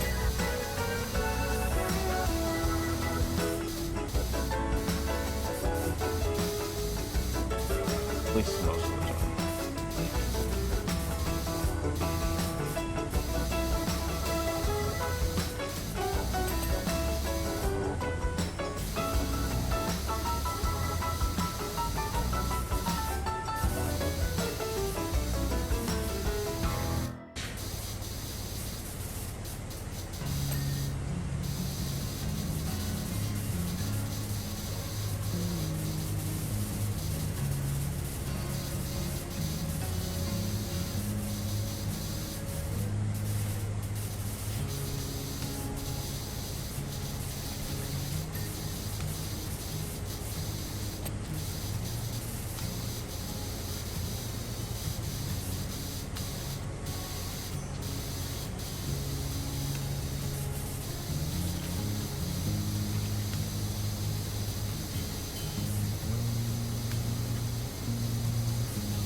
Motorboat siren, the mooring holes, deck trims. You gotta be shitting me. Also, while I'm here, we're almost at the end. Do we have new shit?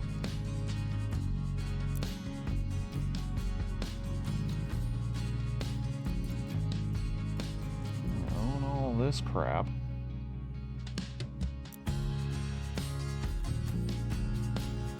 This. I own all that. I own everything. So no, the answer is no, they didn't add any more of those. Okay, cool. Rad. Maybe in DLC, but I'm not buying that shit.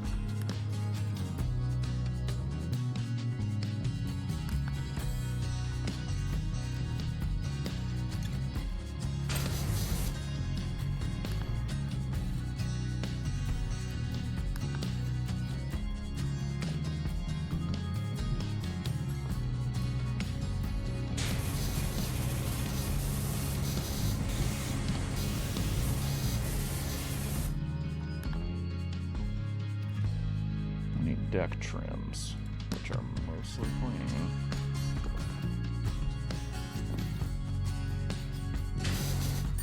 Boom. Job complete. And now a new job available. Boom. Clean your Jeep. Clean your fucking boat. Astonishing work on the boat and Jeep, as always. It's almost as if Venison Karnak never happened.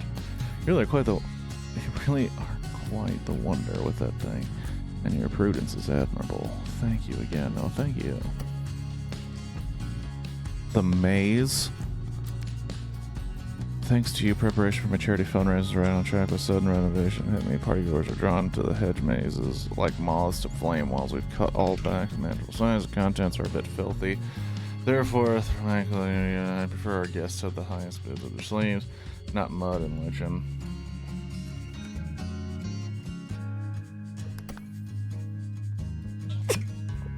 Fucking Laura, dude.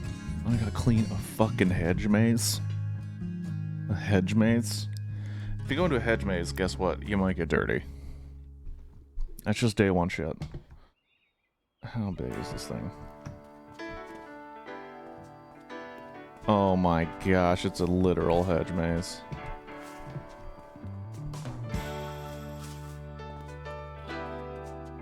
Oh. You son of a bitch. That makes this even more ass.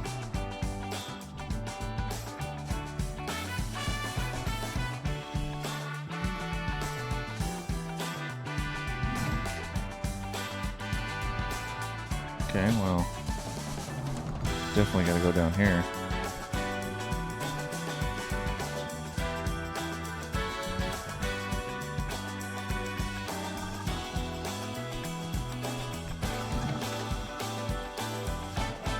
Oh, hello. May look quite daunting at first, but the maze design is quite straightforward. I'm sure you'll find your way around in no time. Well,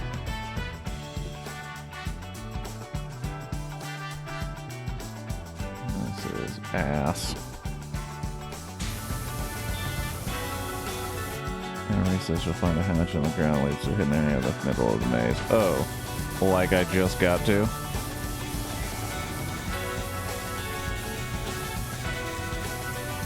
If you could clean there too, please.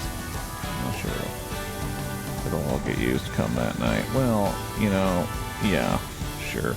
I don't mind. Only $120 for this job? Jeez, you need to raise your rates. Especially against fictional, like, bajillionaires.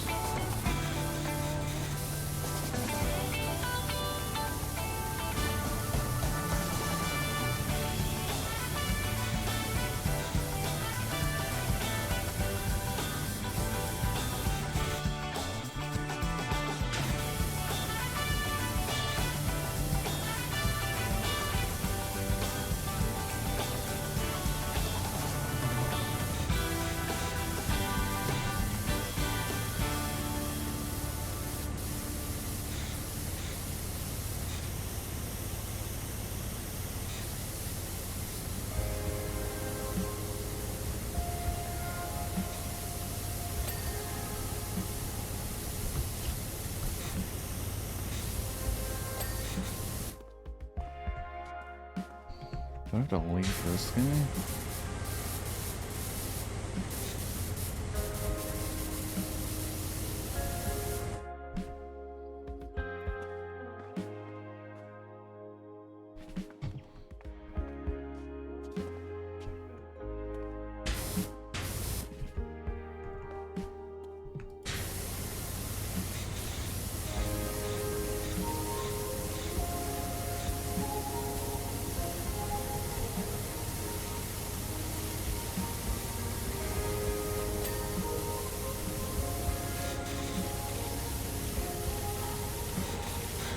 This reminded me of Saltburn, and not the scenes that everybody was normally talking about.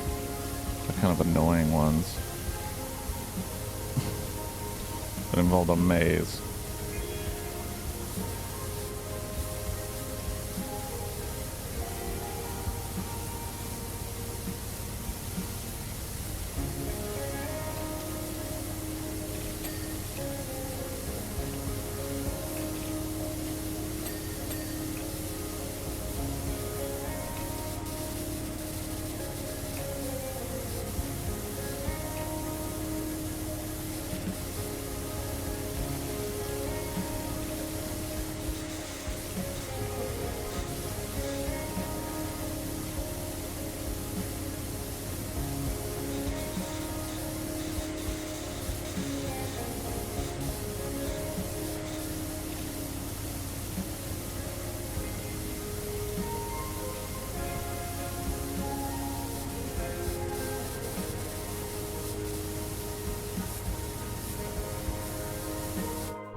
And what country did you steal this shit from, Laura? Huh?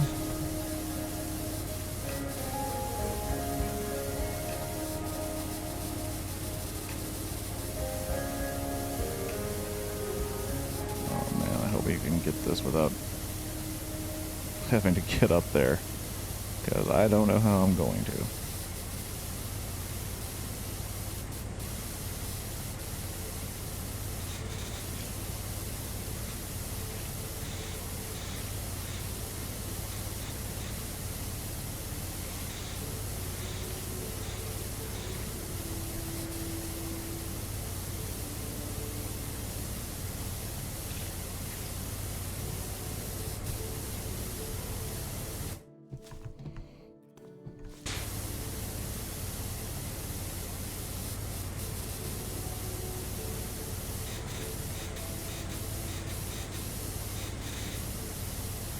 Making a very weird sound effect over certain areas.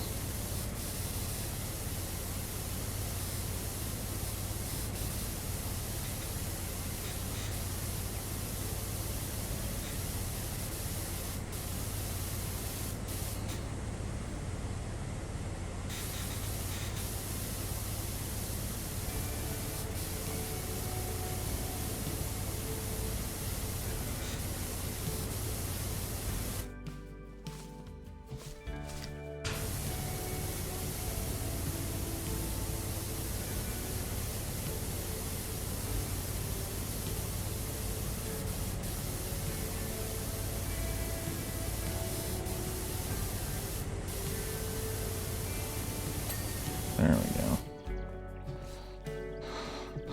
Clean ancient statue that we stole from another culture.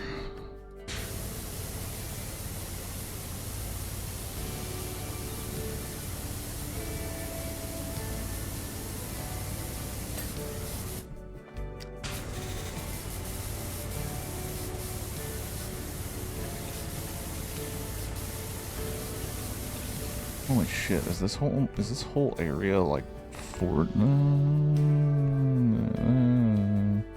It's only like 35% of the fucking thing.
Tula statue.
fondest childhood memories involve that maze. Oh, really?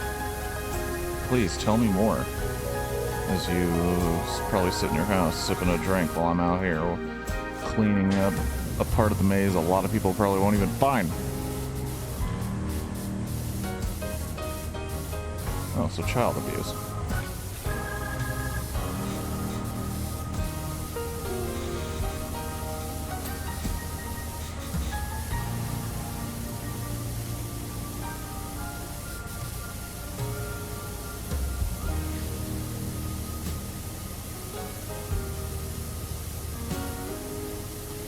Certainly not parenting 101 these days. No, certainly not. That would be considered probably child abuse, depending on your age.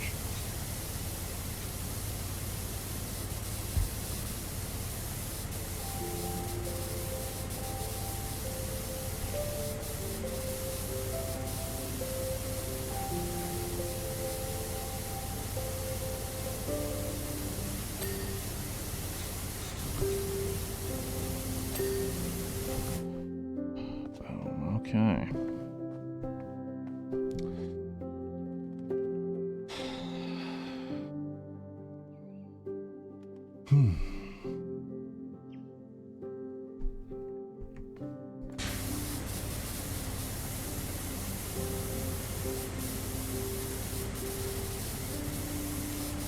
I might cut it at 3 hours.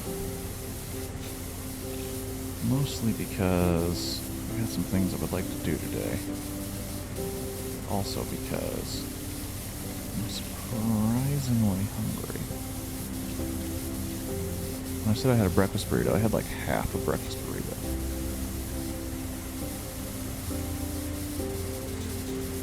I don't need to make excuses to you.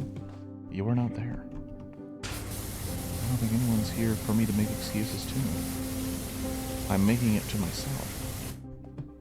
While playing a game designed to relieve stress.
Damn.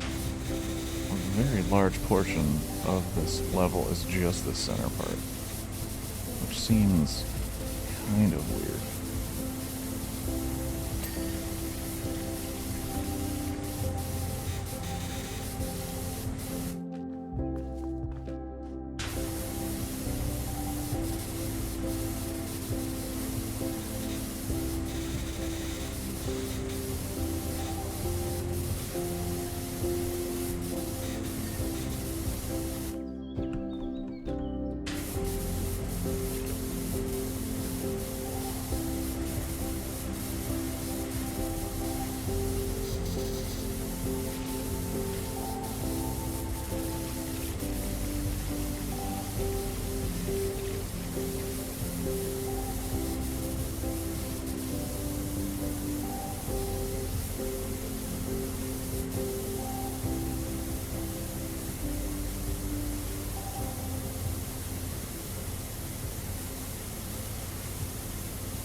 And the hatch is clean.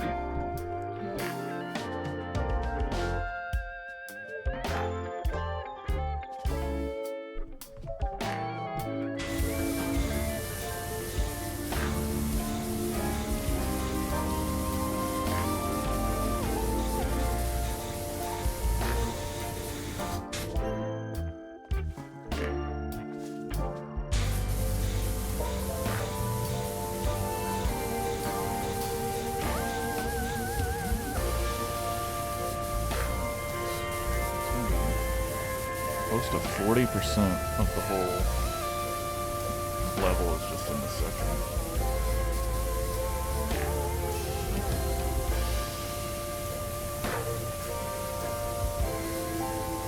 Oh my gosh, I better check May Center. Oh man, if I miss something, I am not going to want to go all the way back here.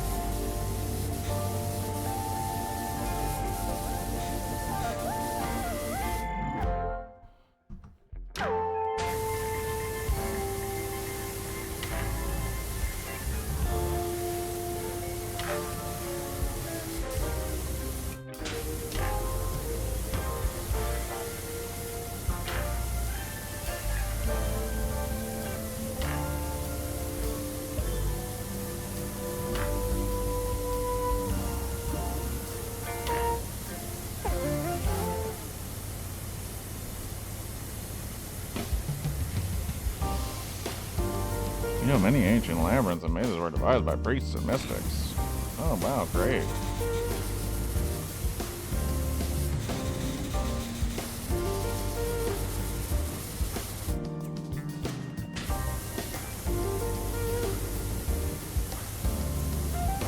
Oh, wow. Enlightenment and salvation. Yeah, totally. I'm cleaning a fucking bench in the middle of a maze. I don't give a shit about your nonsense. I want to clean the center of this maze and move on.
Center is clean.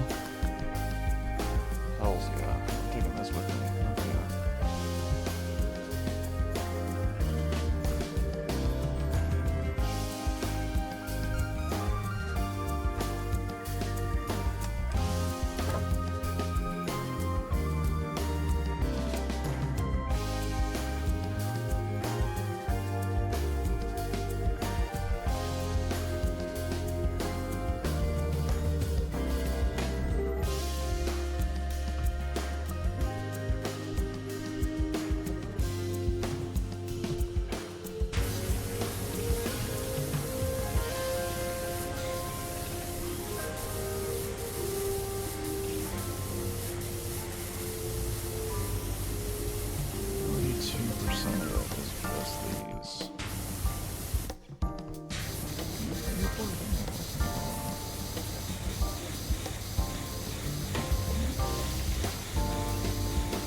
44, dude. 44% was just that shit. Alright, where did that come from? I don't know. I don't know. What are you cleaning? What is this? This is a maze. I am in the world of Lara Croft Tomb Raider. And I think this is her last level, and she has asked me to clean her maze for a garden party. This is the Church Has Glasses music, which is a mixture of gospel, worship music, and kind of soul.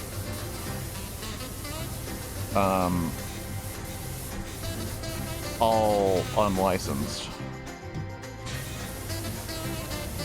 Is that what's been driving people away? The music? Some of it is better than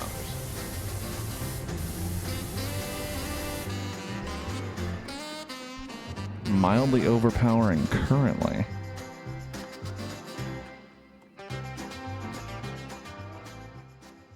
I may have actually not dropped it down enough from when I came back from a quick bathroom break.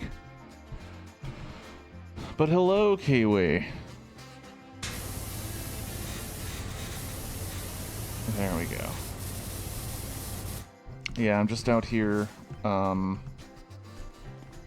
to clean up this. I don't know if you know about Tomb Raider, but every time she speaks to me in this game, I get more and more angry with her, because she talks about basically how crazy it is to be rich, steal things from other cultures, and then have zero consequences for murder and theft. And it's kind of frustrating to have her as a client. There we go. There we go. So,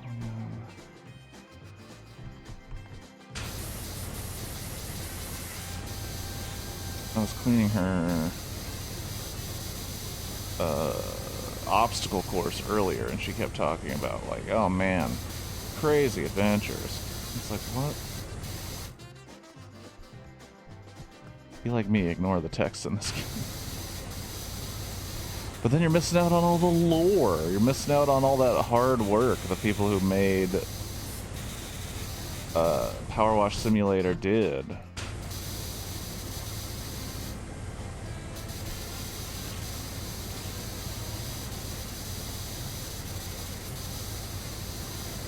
Also, the sound effects have gotten very strange on certain surfaces. For example, for some reason, it sounds like early internet connection sound effects lately, which is strange.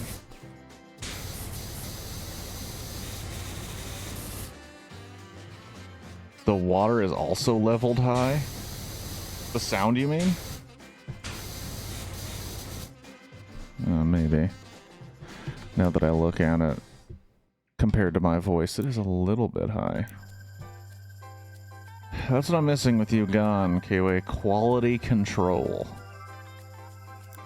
It went out the window. There it is. Oh,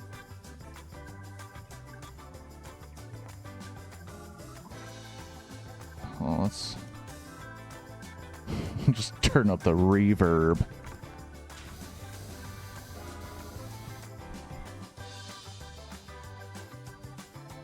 We just want to hear you with a touch of other things. Well, it's very nice of you to say we. I don't know if anyone else is here. Past tense was here for a minute, but I think he left. Let's see, what have I been talking about?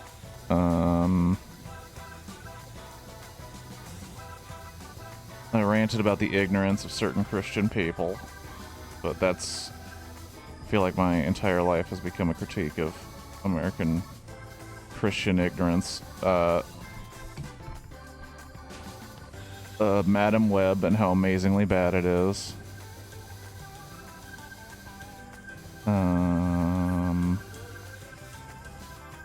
How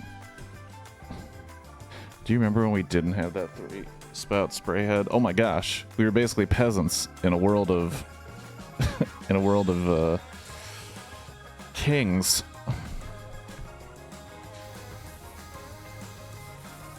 Yeah, this really is a game-breaking thing. Once you have this, it's like, what is even the point?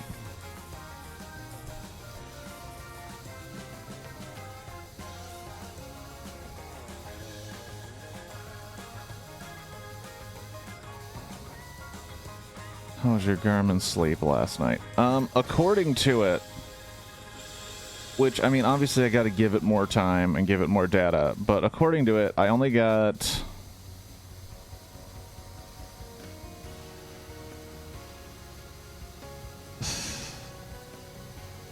a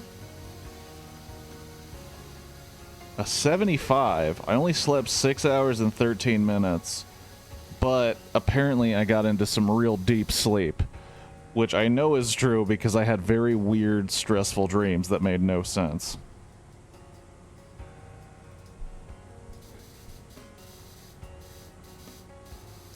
So it was like, hey.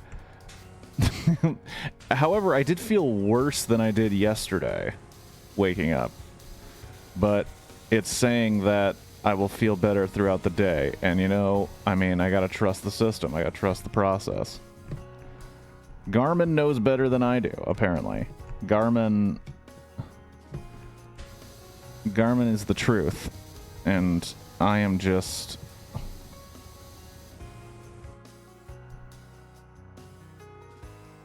Wait, what? I just got a body charge.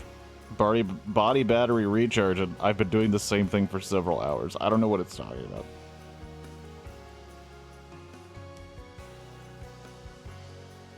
If I get above 85, it's lucky. Well, it did give the reasoning why it was better and what could help and what could cause it to get better, even better than that. But yeah. Well, no, I get that. It's just I have been resting and doing calming things. I've been doing this specific thing for hours, but it says it only registered it for a few minutes. I don't know.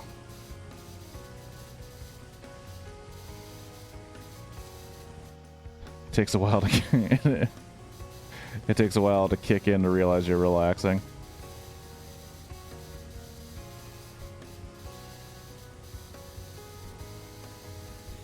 I will say the hydration thing and keeping me hydrated, that has kind of really started out with a vengeance, because I found out that to do the hydration goal, I have to drink 3 of these. I have to drink 3 of these a day. I've already done half of one.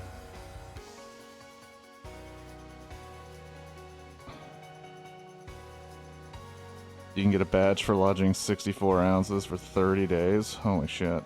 But that's the weird thing. I have to log it. I could just lie.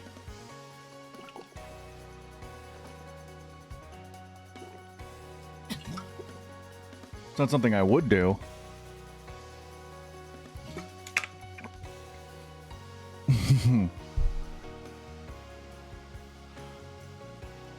It's not something I would do, but it's something I could do.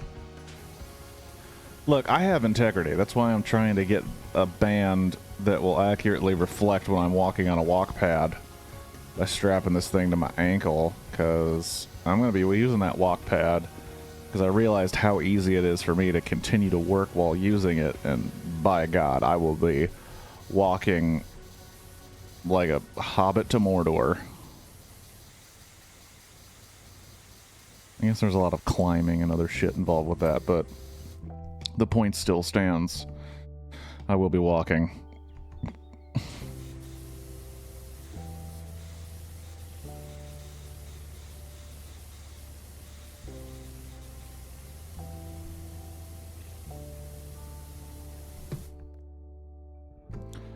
Don't let me tell you about the walk to Mordor medals.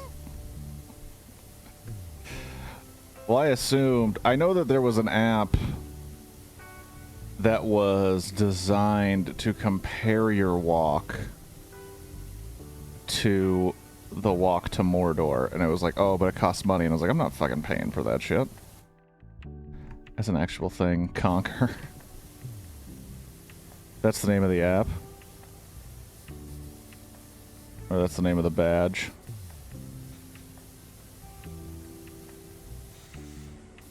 But you get fancy medals. You're talking about digital medals, though, right? They're not sending you legit medals made of metal. For your medal. No physical? They straight up give you physical medals? Oh, shit. How much is this app? Probably a lot. If it's physical metals, it's probably a lot. Are they made of precious metals?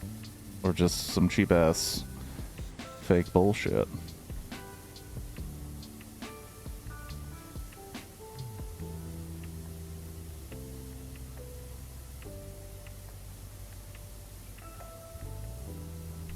I have them.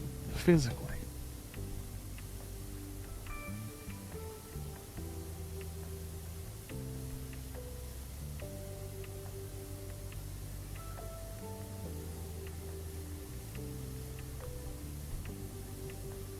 $200 for 5 medals.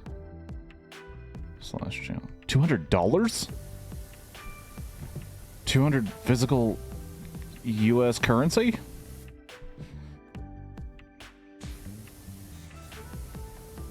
Dude, do you know how much Lego I could buy for $200?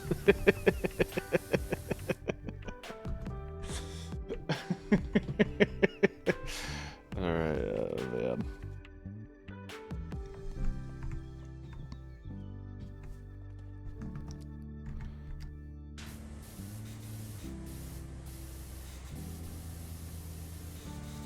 Bum bum bum bum bum bum bum. Bum bum bum bum bum bum bum.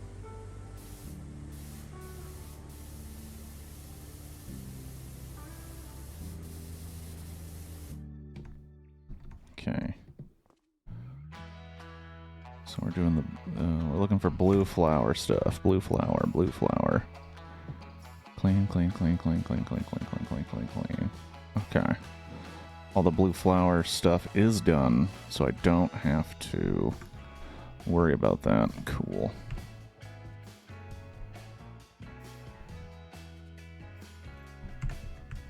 Boom, boom, boom, boom, boom. Boom, boom, boom.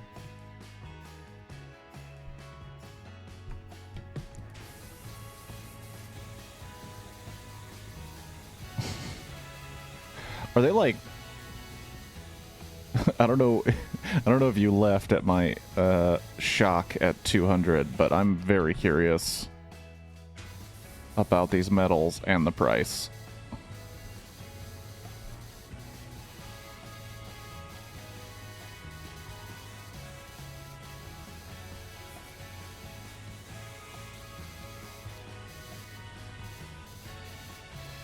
I'm starting to understand how the Garmin tricks your brain into doing shit. As it has tricked me into drinking a lot more water, which has greatly increased the amount of time I need to go pee. Like a pretty outrageous amount of time is taken just to go pee.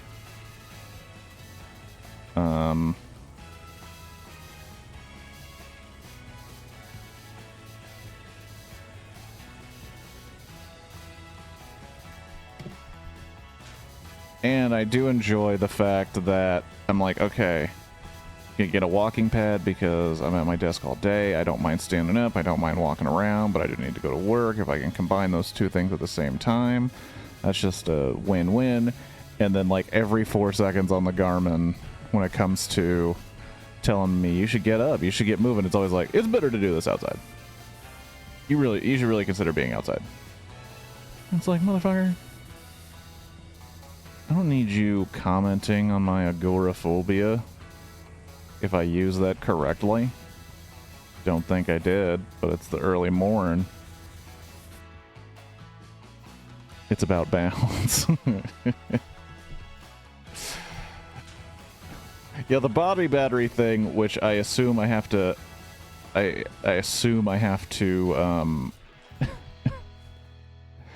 Ancients wanted to show us in the room was confusing the dead ends and the false turns, but we were learning, we were refining, getting better, and ultimately discovering the true path. That's great, Laura.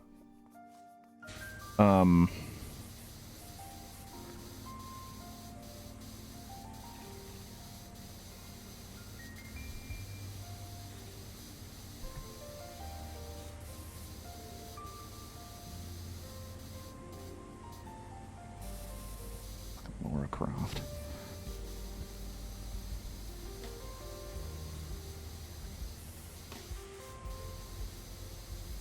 Pergolas? Do both.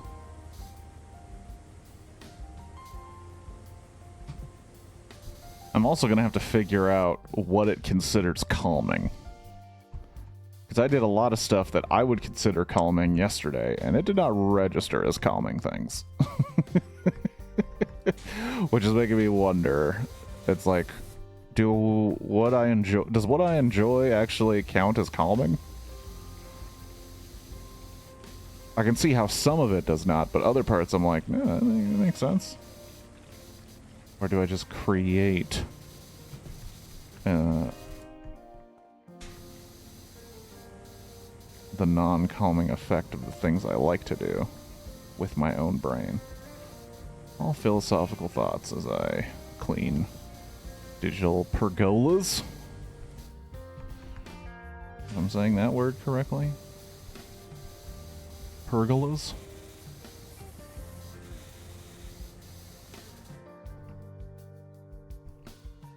Now the lattice has me a little bit confused, because does it expect me to get it at the top as well? Because I don't know how you think I'm gonna do that. Oh, wait, does it consider both of these the same lattice? That makes no sense. They're clearly two separate structures.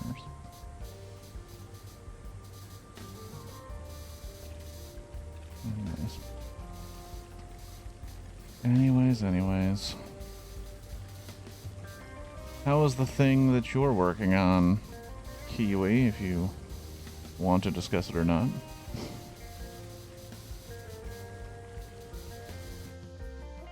I know you weren't too happy for the location it's in, but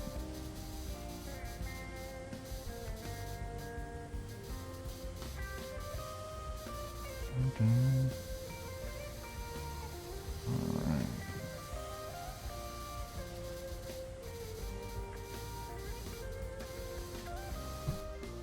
Hello, I am alive. My Wi-Fi is HAB?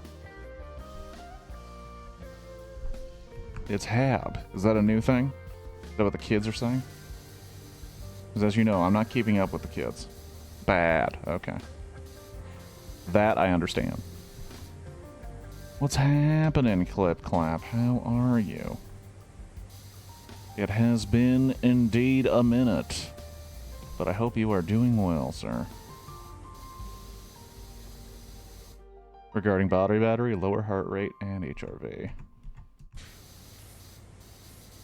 One of these days, and I got one on the way. One of these days, I'm gonna see what it says about just a straight up hardcore Lego session. Because I imagine there's moments of heightened. Have to finalize some insurance stuff and then apartment move in on Friday. Oh, that's right. You are moving on out, dude. Moving on out to an apartment where you can do things on your own. Where you can have cake in the morning. Because what are your parents going to do about it? Nothing. They don't live there. Stay out all hours. Have dessert first. All the crazy kooky things we could get up to once our parents don't live with us. Oh, the irony in what I just said.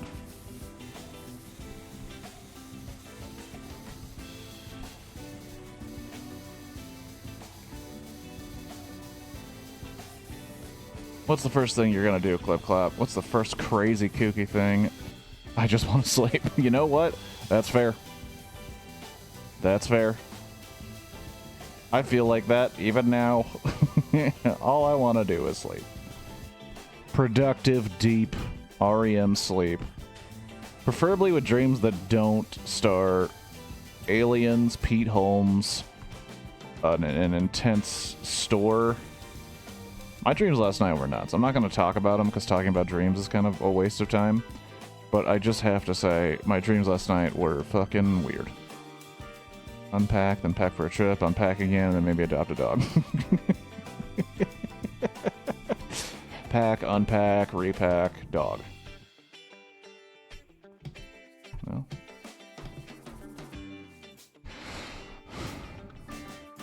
Still looking for that. My Wi-Fi is making you lag. Well, hopefully you get a perfect dog. Which, by the way, is any dog, because dogs are awesome. I went on a walk the other day, thanks to my Garmin guilting me. Some Garmin guilt, which is, I think, going to become a decent part of my life, some Garmin guilt. And I went on a walk, and I saw a cat, and the cat stared me down for a very long section of my walk. And I was like, I don't like these creatures. They're very passive-aggressive. They look at me like I don't belong there. It's a public street. Dogs have always been like, hey man, excited to see you. Maybe aggressively excited to see you. Maybe just excited to see you in a nice way. I think, yep, this is the entrance. Haha. Gotcha. Alright, I'm gonna put this. Don't know why I even took it out. I don't think I could take it with me.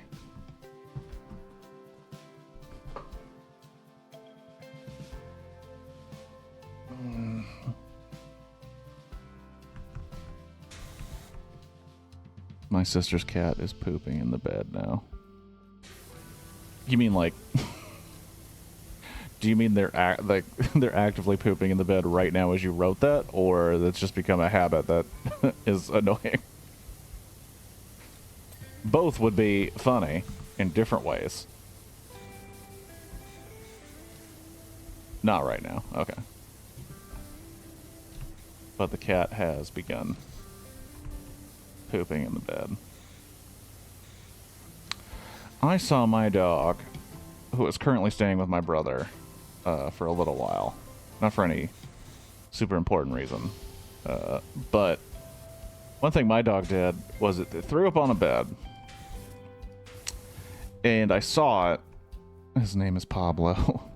They have to get a new bed. Threw up on the bed, but threw up on the bedding of the bed.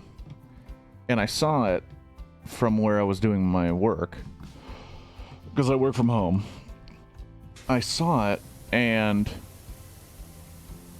I tried to get him off the bed before it happened, but I didn't get there in time, so I did it on the bed. And so I went back to put my stuff, my work stuff, on like pause to mention that I was away from the computer. And when I came back, he had attempted to hide the vomit that I watched him do and acknowledged by moving a different blanket on top of the vomit. And I was a little angry, but also very confused, because it was like, dude, I watched you do it. You don't have to pretend. You don't have to hide it, man. Like, it's already been seen. It's not like suddenly I'm going to forget in the 0.2 seconds I have to go back to my room to put my stuff on Be Right Back, dude. Like, I saw it happen. I saw it happen. I was there. And you got it on another blanket.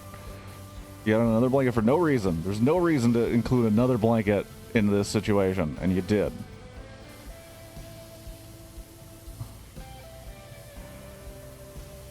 Red Flower Archway.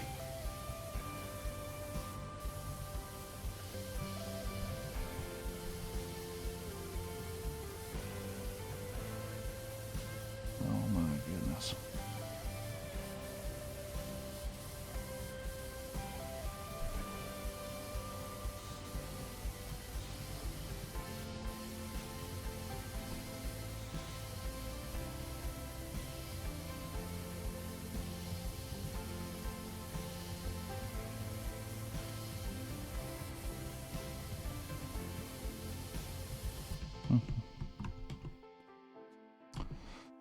Oh, that's a bummer.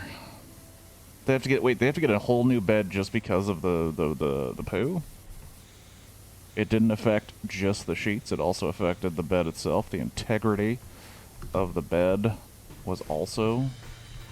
Oh, that's fucking gross. Oh! Gross. Gross, gross. Gross.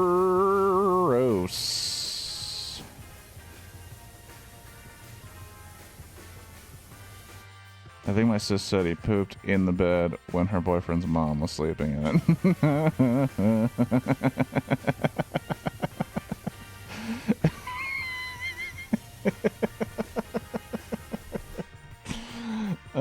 It's not funny, but it's funny. It's not funny, but it's funny.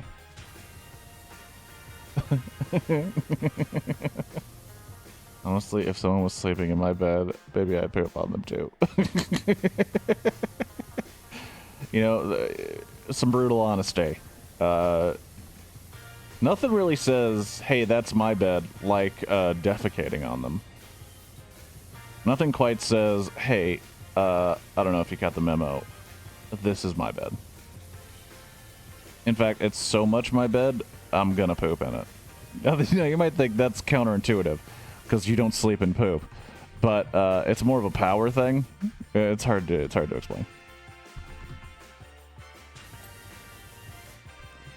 My sister's other cat is fine and poops in the cat litter box. I know that cat people, like Pablo pees in the litter box, but not poop. He likes to keep it separate. He likes to separate his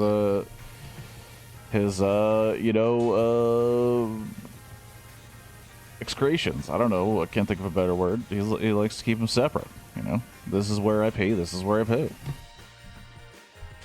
My name's Pablo the cat. I keep things separated.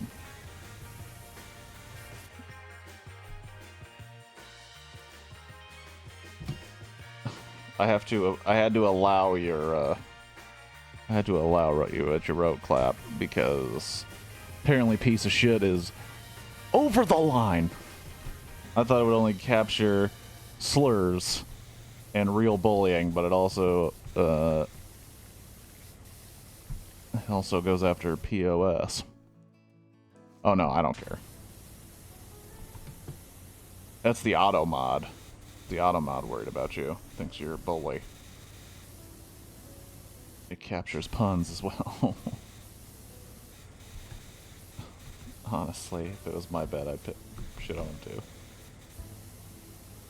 That is something that would be very funny and strange to happen. Oh, you tell me. What are you, a Garmin?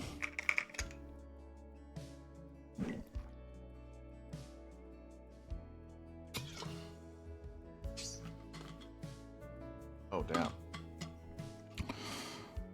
It's for the Garmin. Everything's for the Garmin. Hashtag for the Garmin. I definitely did 2 more cups. 4 cups of water so far today. When I get done with that, it'll be 6. It's halfway through.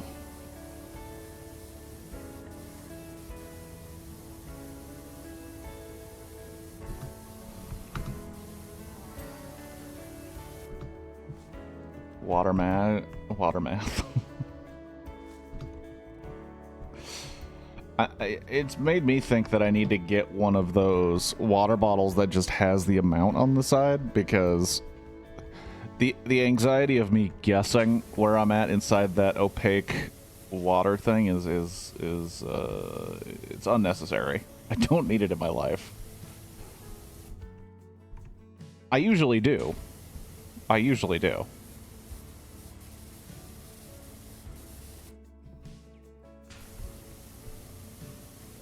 Well, it's also, I've had that water bottle for a long time now. It's dented and it doesn't sit straight on the thing anymore because I used to drop it on the concrete floor of my last job, so it's seen better days. It's not just because of the opaque glass. It's one of the reasons. It seems like a really inefficient way to do this, so I don't know why.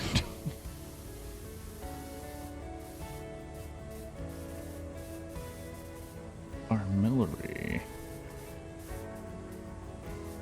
An armillary? No idea what that means. I've never heard of such a term.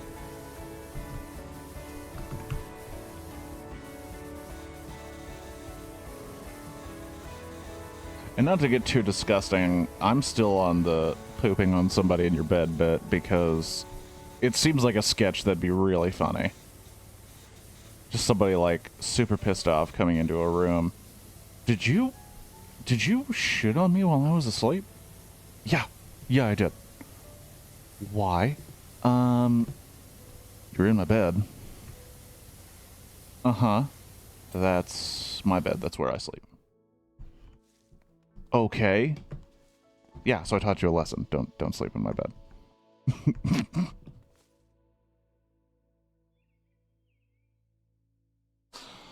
No, that punishment is not equal to that crime. Unfollow. Oh man. Unfollow. You're not into the scatological humor. I get it. Clip Clap has a line, and I crossed it. The line is making light of poop-based incidents.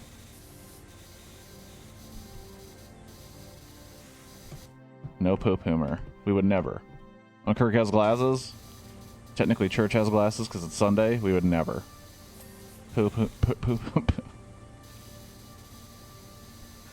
humor is off limits. Okay. We do not touch poop humor. We do not touch poop humor. We do not touch poop in bedroom humor.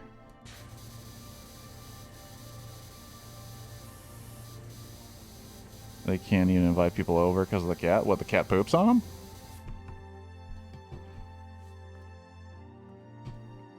Wait, the cat... Oh, or is the cat just mean to everybody? Or do their pooping problems not stick to just the bedroom?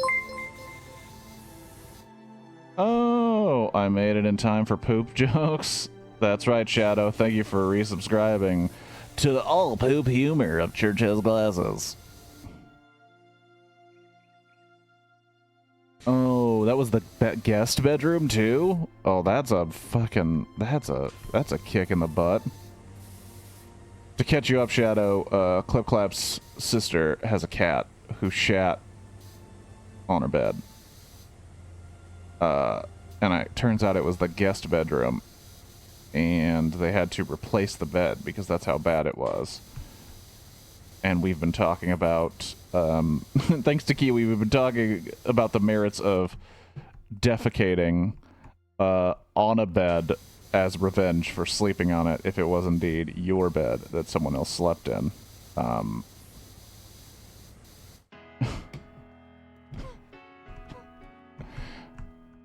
As you can tell, it's been a wild morning here at Church Has Glasses.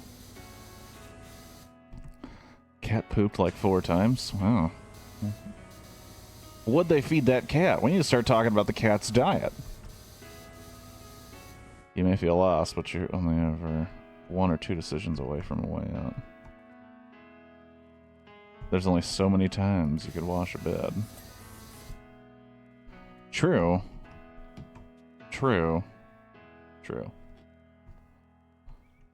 I don't know.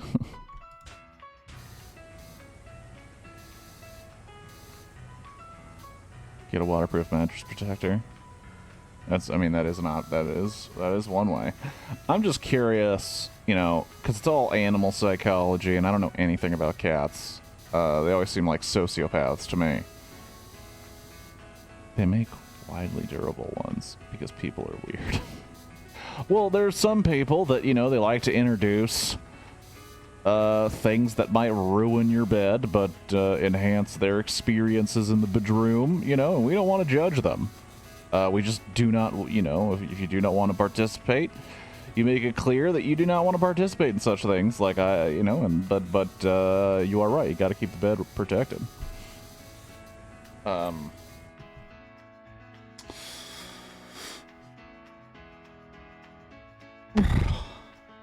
Look, if there's one thing that if there's one thing that this stream won't do, it will not kink shame, but it will shame cats for pooping on beds, but it won't shame humans for pooping on beds as acts of revenge. So I just want to get our morals clear on the stream.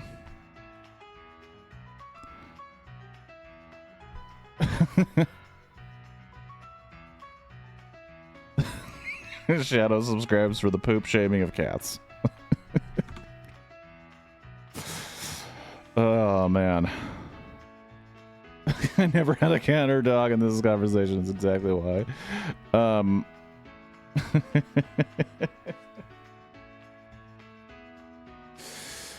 man.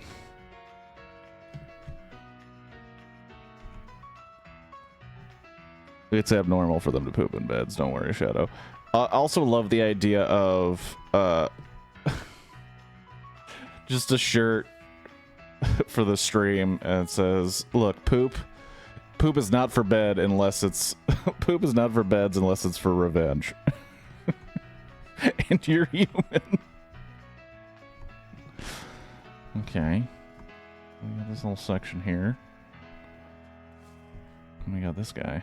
That's POS. Stone decoration.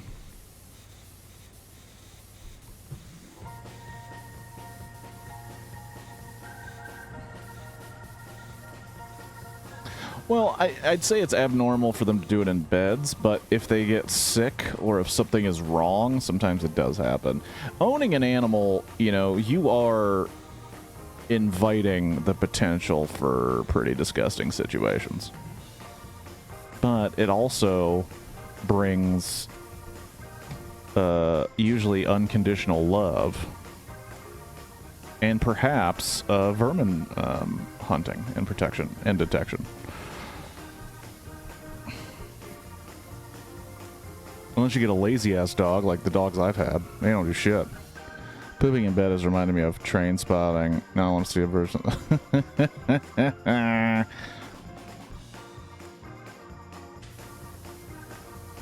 According to your sister, I mean, your sister knows your cat more than I do. But, you know, we're only hearing from your sister's side. We can't hear from the cat. There's two sides to every argument. And for all we know, the cat had a perfectly good reason for shitting in that bed. And we won't know because the cat doesn't speak English. We don't know. She watched him pee in the litter box, so she knows he's doing it on purpose. Oh, man.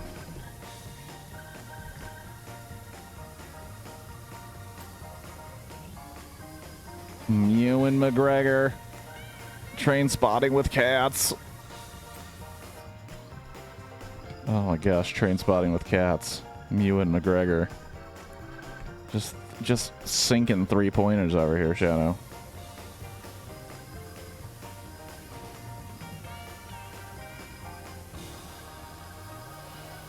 Anyway, still getting a dog. Yeah, dogs rule. I've had dogs most of my life. They're pretty rad.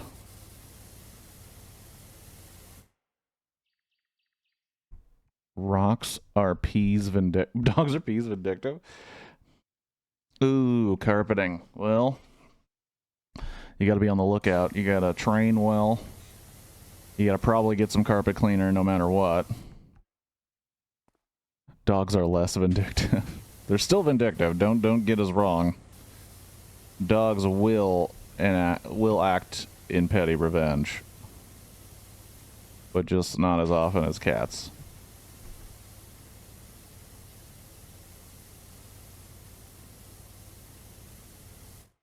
What happened to the tunes? What happened to the tunes? Oh, I ran out of the playlist.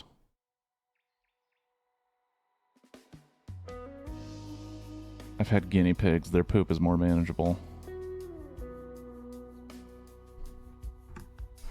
I've never had guinea pigs. Dogs are people. Yeah, dogs are the best. I love dogs. But I've heard, like, I've never had guinea pigs, but from what I understand, like, guinea pigs always end up dying in, like, horrific ways. One person I knew, was it, I don't remember where I heard it. I think it was a podcast. But somebody said, like, yeah, I had guinea pigs, 3 of them, and they all died in horrific ways, and one of them ate its own genitals and died to blood loss. And I'm like, that is what? My hamster had wet tail? I don't even know what that means. Is that a thing? Dude, yeah. That's what it did. Just was like, yummy, eating my own genitalia, and then died. And hamster had wet tail, which is bleeding out of the bum. See, like, I don't know. Like, I've only heard of them dying in, like, weird, horrific ways. And excuse me. Sneeze. My sis told me that my hamster died, and that my hamster had a period. This conversation needs to change. Oh, man. There are people that own reptiles. It's kind of a change. I like plants. Plants are super cool. But plants have never defecated out of revenge. So, I mean, they're cool. But they are limited in their revenge powers. Mine lived happy lives. They got old and slow, but down when they stopped eating and stuff. Your guinea pig sucked.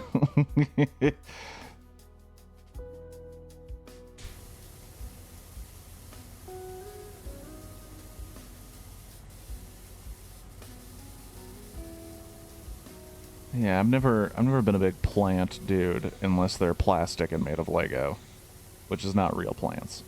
And according to one of my old roommates, it's not real decor, but who's listening to her? Bash hole. Yeah, in your first apartment, the first thing you're going to want to do is make a giant hole in your wall for plants.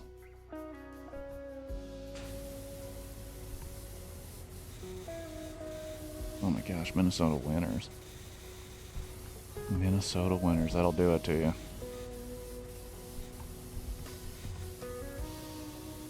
Minnesota!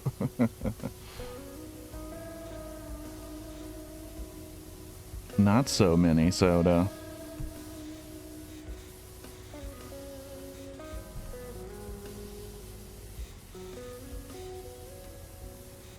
Oh, Minnesota.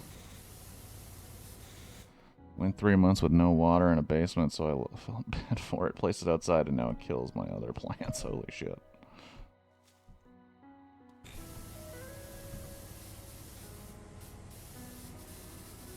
The only thing I know about Minnesota is snow. That's about it. Oh, there's a lot of mosquitoes? That sucks. The famous Minnesota mosquitoes.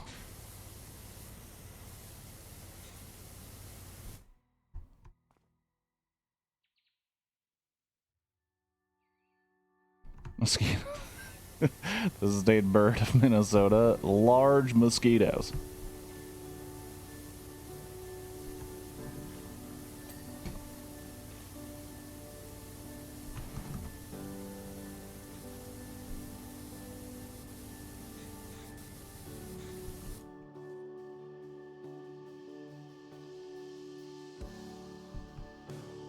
They'll be bad this year.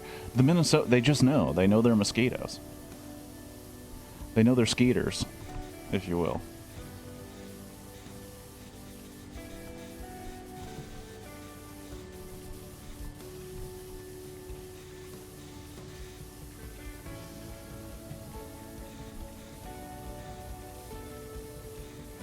How do you survive the mosquitoes of Minnesota? The Minnesquitos, if you will.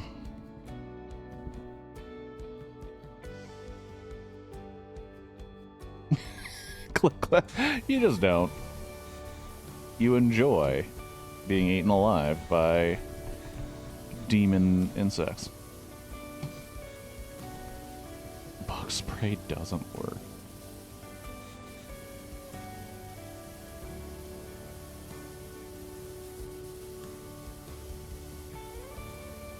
Where do I vote?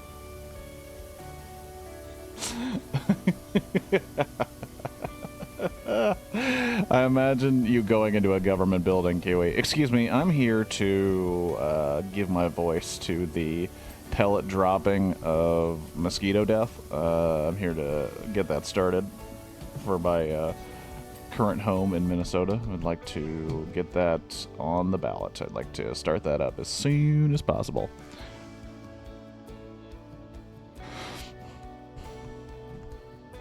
I was listening to a podcast called Too Scary Didn't Watch. Little pluggo. I think it's pretty fun. 3 ladies talk about. Is that rude to say ladies? I mean, they are women. But they. Are you trolling me? Wait, the podcast? Too Scary Didn't Watch? To cover some other countries, even tropical countries, and mosquitoes are too big. Those people know mosquitoes, and they're telling you they're too big. But Too Scared Didn't Watch. There's an episode. They do a thing where they're like, "What's something scary that happened to you this week?" They'll bite through fabrics, DEET works, but that has carcinogens in it. Ooh. At the top of their episodes, they say something scary that happened to them this week, and one of them was like, well, as you guys know, I hate mosquitoes, and I've been getting eaten alive by mosquitoes this year. And they're like, and I've done research. They don't provide anything. It's not like the bees. We could get rid of mosquitoes, and nothing would happen. Nothing would change. And then, like, they went on a rant about how getting rid of mesquites would actually just benefit the shower in citronella.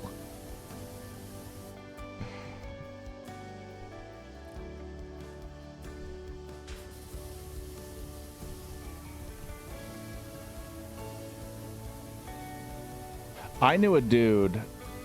I don't know if I told you this story, Kiwi. I knew a dude when I was in high school who refused to put on bug spray, period. And we went on a camping trip.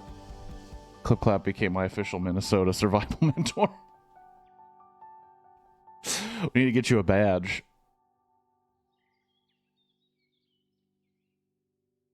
I just accept the mosquitoes so my body can tolerate it. There was a dude I knew back. I still know them, but I don't talk to him as often as I did in high school. Point is, they refuse to put on bug spray.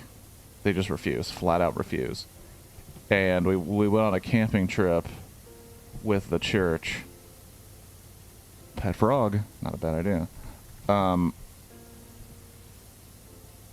Went on a camping trip, and the dude just stood there and arms crossed accepted every bug bite that came. And by the end of the trip, he was covered head to toe in bites and wasn't scratching them. And they were like, how in the world did you do that? And he's like, it's called willpower. And I was like, fuck you, dude. Fuck you, willpower. You're mentally ill. What you've done is ridiculous. That is just torturous.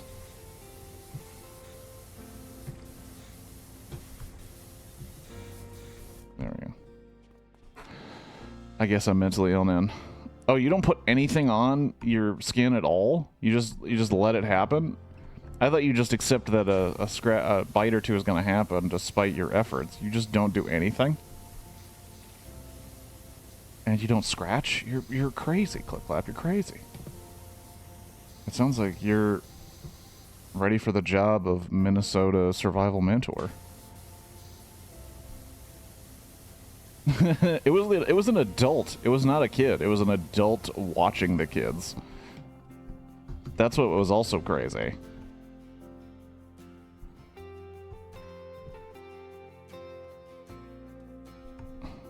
I actively seek out and destroy mosquitoes. You're like the Rambo of mosquitoes. They didn't draw for you didn't draw first blood, they did.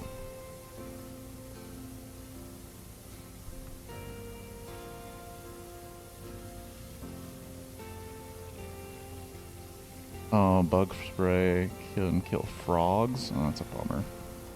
Frogs are dope. Frogs don't do shit. The pink flower stone badge. Alright.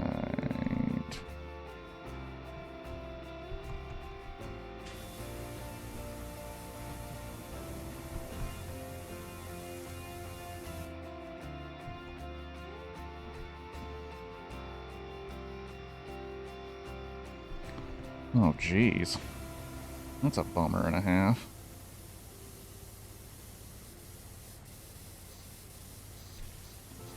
Oh, I did that once with a bee.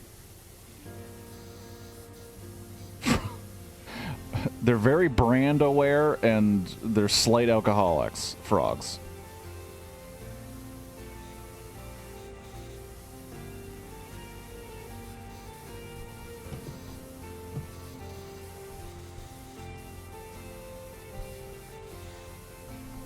Oh, wow. Really? Almost done? That's interesting. Vanilla and onions sounds delicious. Sounds like a perfect pairing of smells and tastes. And garlic? Oh my gosh, you're just killing it. Oh, that's funny. That is funny as hell. Red flower pots? What? Wait, hold on. Red flower pots?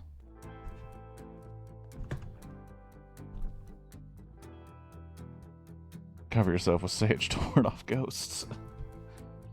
And that helps with mosquito ghosts.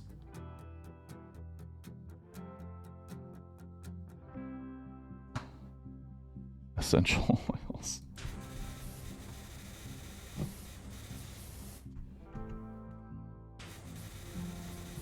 There we go.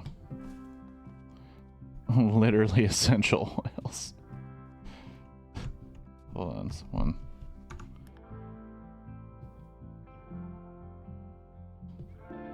Oh, Clip Clap dropping the that good information into the Discord for repellents. Thank you, Clip Clap.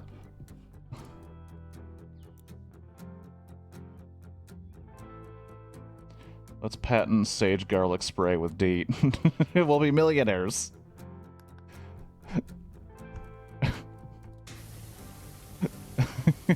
Like how other streamers like promote energy drinks and like other bullshit. Do you hate mosquitoes? Do you hate people talking to you and being around you? Well, smell like vanilla, DEET, garlic, and onions. with Kirk has glasses, no human or mosquito spray. Are you tired of having conversations with people in public? Are you sick of mosquitoes?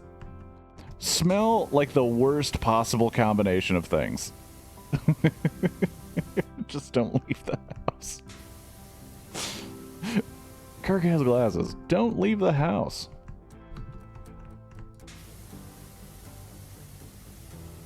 Oh, man.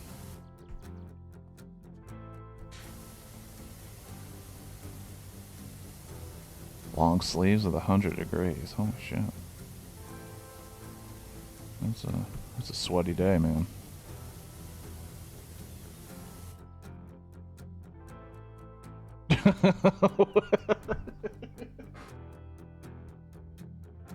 I want to get rid of mosquitoes, but I also want to smell like a sandwich. If only there was a product for me. Kirk has glasses. Mosquito spray. Smell that rich, garlicky, oniony, vanilla-y DD flavor. We should create marketing for the most disgusting smelling thing on Earth.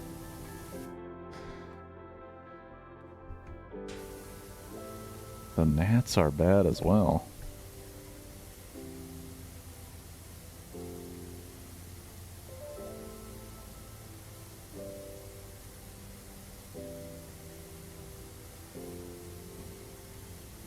I know the character in this game would appreciate that bug spray.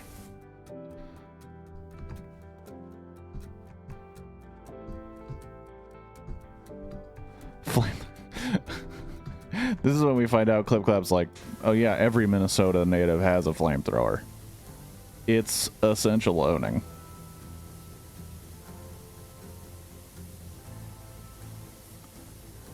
Long sleeve. Turtlenecks. Flamethrowers. Minnesota. Oh my gosh, that's funny. Oh my gosh, she has another new job for me? This woman never has anything clean. Oh, it gives you... It's not much of a maze.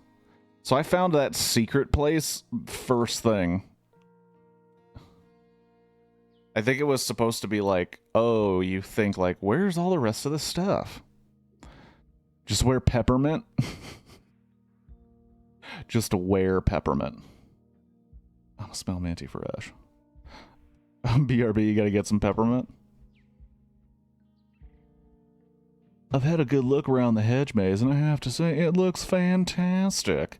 I'll no longer have to fret every time I see someone head across the courtyard. In fact, I could probably encourage people to go and explore it. Now I'm wondering if there is one last job for you after all. Holy shit. $300 for the treasure room? Trusted friend, you have such a quiet, unassuming aura. I feel like I could task you with anything, which is why I'm asking you to do something rather special for me now. As you know, I go traveling from time to time, and along the way, I've picked up an odd, curious trinket or two. You stole them from other cultures. I keep them all in a treasure room of sorts, like the fucking Museum of England. I think part of me must consider it somewhat indulgent, hence its neglected state. The whole place is covered in a thick layer of dust. Would you be able to clear things up for me?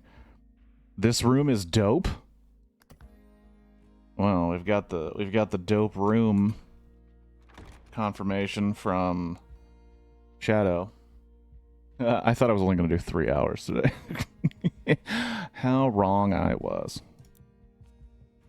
Oh. Well, hello. Look at this room. She took a dinosaur? Alright. Well, actually, this room is filthy. Yeah, it seems like this room, to be honest, I've never let another soul in here before. Not even Dear Winston. Oh, really? You don't even let your Alfred in here? What a jerk.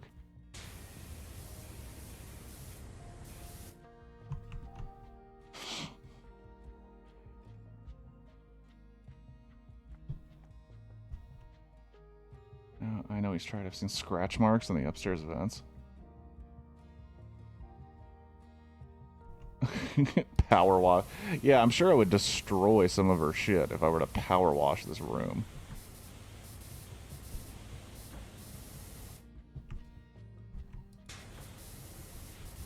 It's a relief to finally share it with them. I'm just making a record of all the shit you stole. Turn you into the authorities. Hopefully get some of this back to their rightful owners. Shit.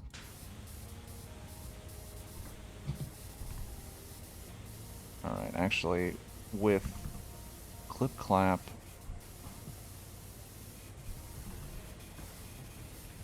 Doing a BRB. I think I need to do a BRB because I have to use the restroom like right now. Thanks to all this hydration I've been doing. Thanks to the Garmin watch. Hold on. There we go. Get glass case clean. I'll be right back. I just need to pee. Be back in a bit. That's the wrong one. This is the right one. Welcome back.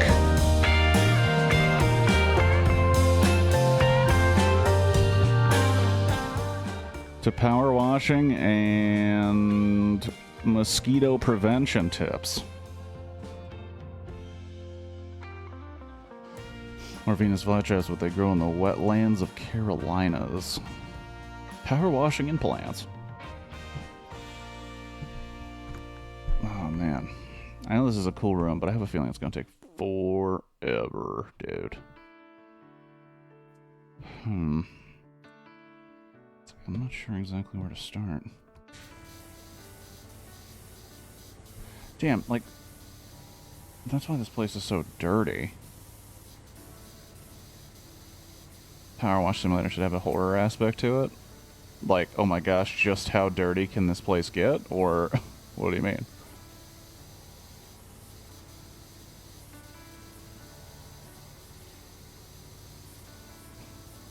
Like someone's chasing you while you clean?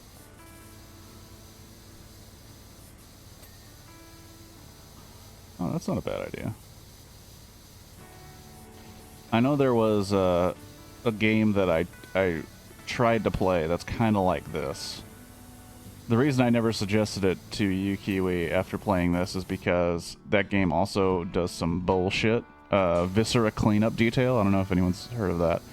Where you basically play a cleanup crew that comes in after the action scenes of movies or video games have occurred. So you're like cleaning up hallways where an action scene took place. You got to clean up the bodies and the bullets and the blood.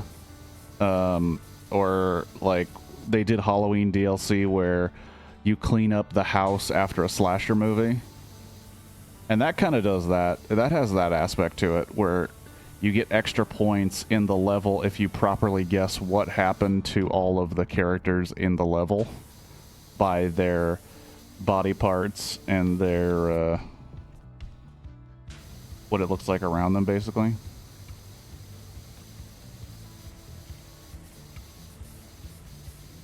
The Viscera Cleanup Detail does do that a little bit, but they also do some other shit that really annoyed me, which is why I kind of stopped playing it. It's not as stress-free or stress-relieving as this game is.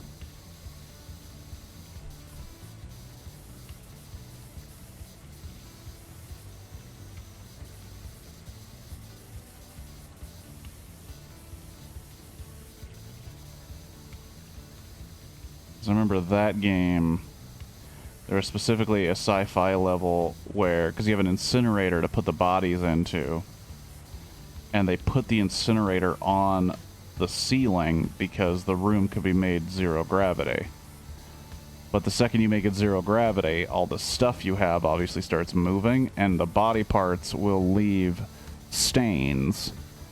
So you have to clean up the stains, the blood stains and whatnot, with your trusty mop and bucket. And you got to take all the parts into the incinerator.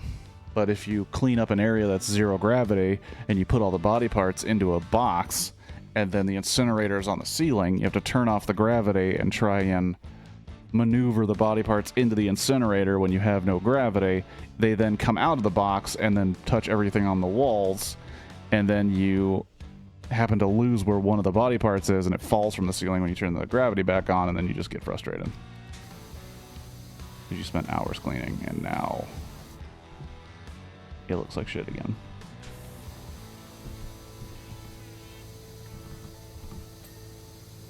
Oh, There's a lot of nooks. A lot of nooks and crannies. A lot of nooks and crannies in this one.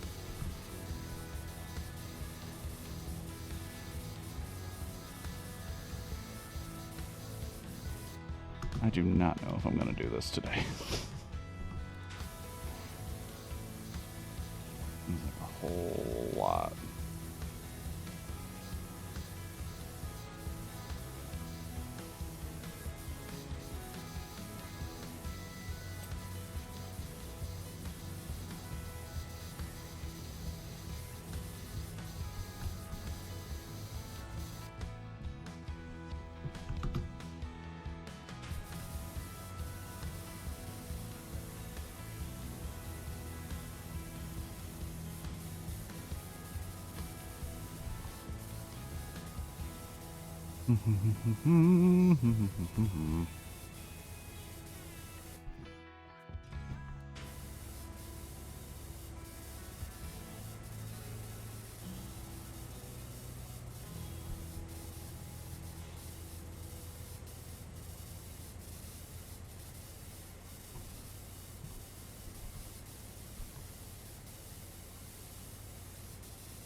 I feel like everybody left to do more mosquito research. It got super quiet. Everybody's on Google. Oh my goodness. Or they're buying all the suggested things that ClipClap put in the Discord to prevent it. But hey, you know. Get those mosquitoes away.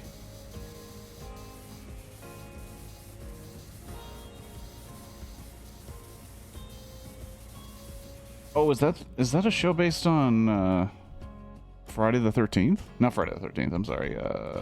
Nightmare on Elm Street? Freddy's Nightmares? Seems like it would be, but it could be wrong. Yeah. I actually gave up very I would say very unlike me. I actually gave up watching the Freddy Krueger movies after 3, which I don't typically do. I like go in and try to watch every episode of a franchise, but I don't know. Lori Petty, Brad Pitt, Diane Franklin, what the fudge? Was it early in their careers before they became those big names? I think it must have been. Kind of like how Goosebumps got Ryan Gosling as a child.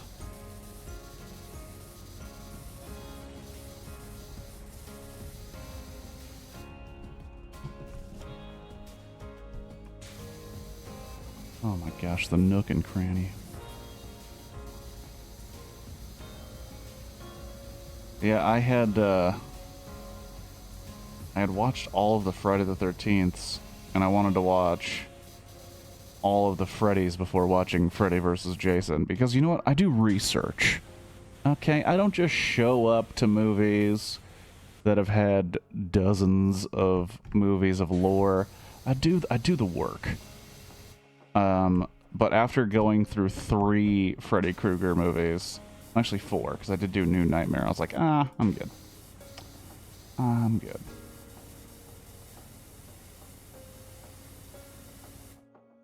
Show's pretty bad. It's like Goosebumps, but everyone hates each other and calls each other bitch. That sounds like Freddy Krueger.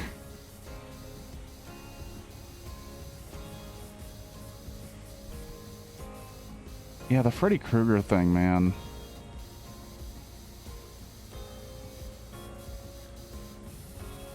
Because I understand he's got some fans, but I do not get it.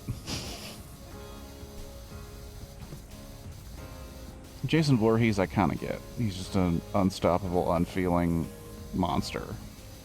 So in terms of your horror movie villain, like, I get it. I kind of understand the appeal of it. But Freddy just kind of annoys me. oh, he comes in your dreams. And, like, he, like, takes over your dreams. And can be, like, anything you ever thought of in your dreams. And it's like, okay, well, that's not as cool to me.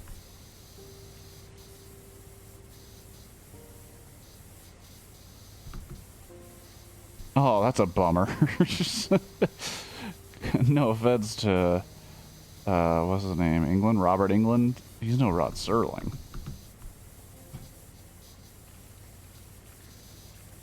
And no offense to the writers of that show, but I doubt that they are the writers of The Twilight Zone.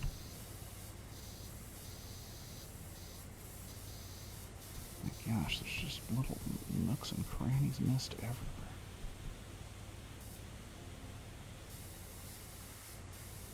Isn't there just like a water bomb that you can throw into this building?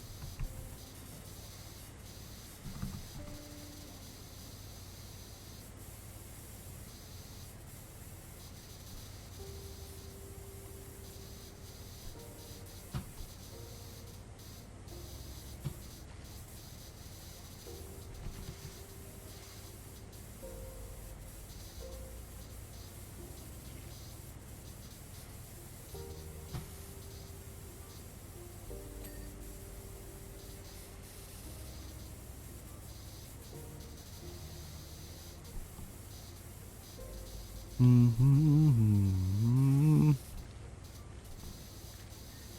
There we go. I actually got I got a book about Rod Serling in the mail recently. I'm trying to read more, so I got the book As I Knew Him by Rod Serling's daughter, I believe, Anne Serling.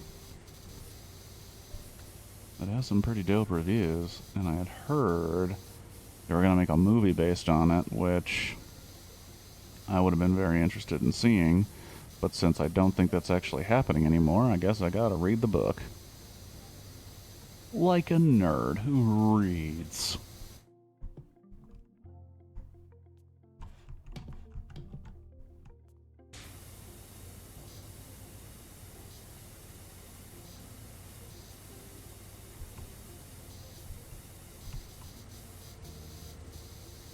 Wait, there was also a Friday the 13th show that was like anthology horror.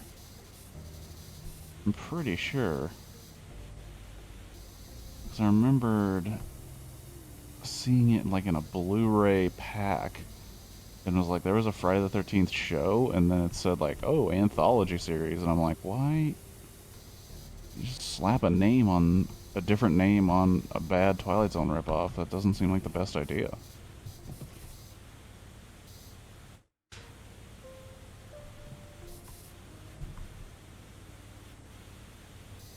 Alright, window seat clear.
I also saw a Polish movie called Ida from 2013. What was that about? I'm guessing Ida. Unless that's not a name in Poland, that's a word.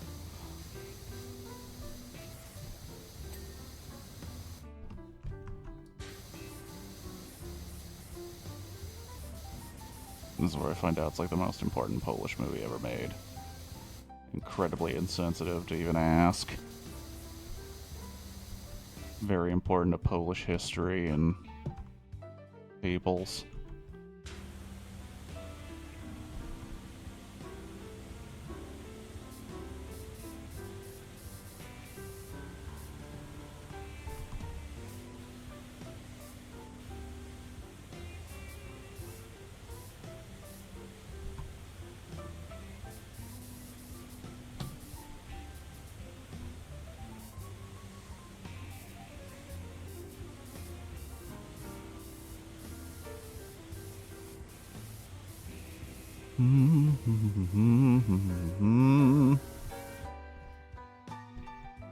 Wow, it's already 4 hours. Holy shnikes.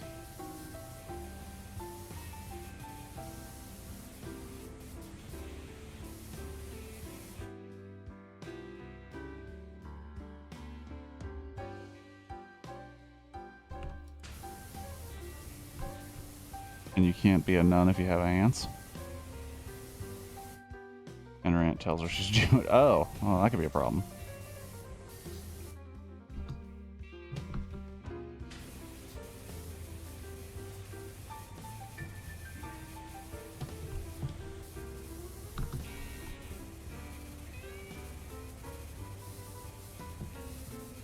I've been debating if I should, because I do have a movie picked out for tomorrow. The Night They Took Miss Beautiful.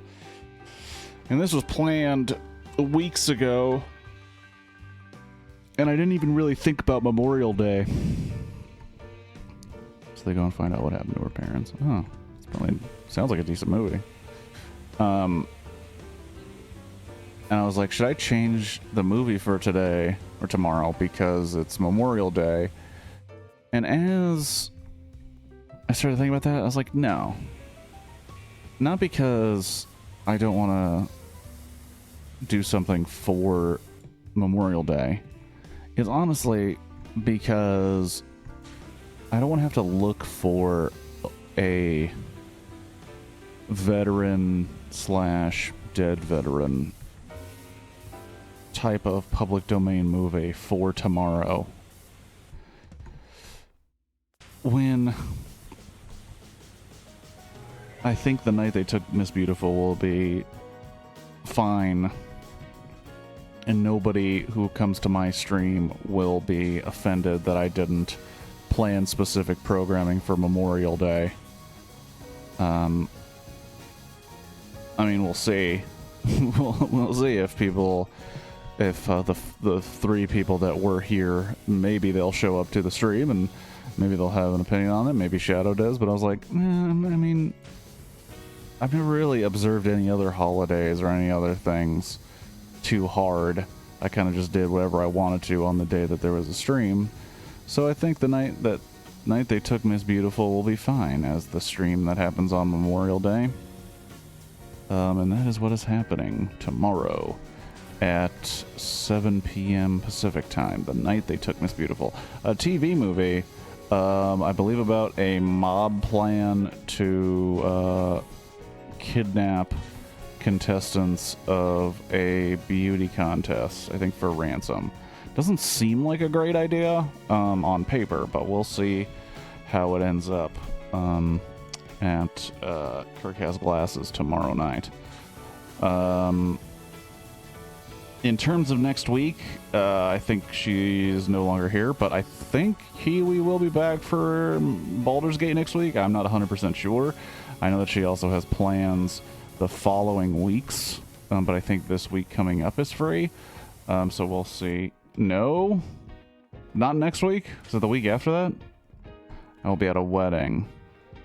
Oh, okay. Well, so no Baldur's Gate next week. I knew I was mixing up my days. Is it the week after that as well, or is it 2 weeks after that? Because you have a busy social life with friends, and I have just this and nothing. Just kidding.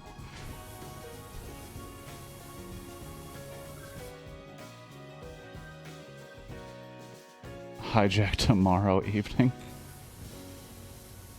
We'll see. Because I also don't know how much time I will have. Like, it won't be a long session tomorrow evening. during the week, though. Might bring back It's Wednesday. I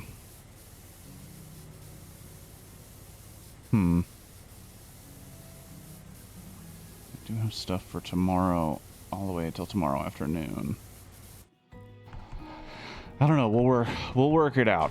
But so the Sunday stream next week will not be Baldur's Gate. I don't know what it'll be. It might be more of this. It might be something else. I don't know. The Spirit will lead like it did today and brought more PowerWash Simulator.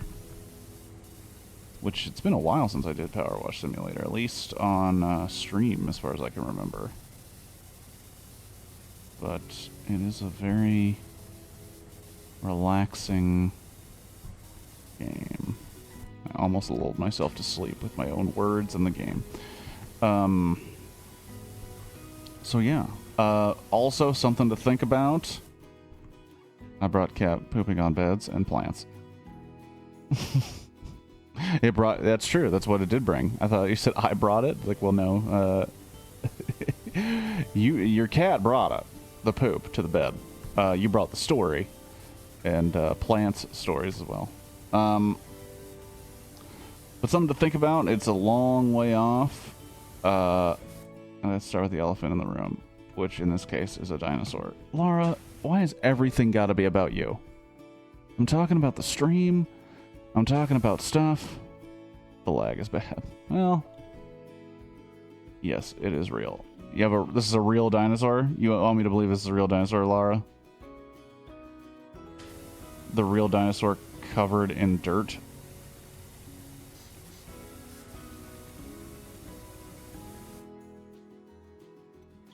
Imagine the first thing you did when you walked in was squirt him in the face. No, actually, I only started squirting him in the face when you started mentioning him.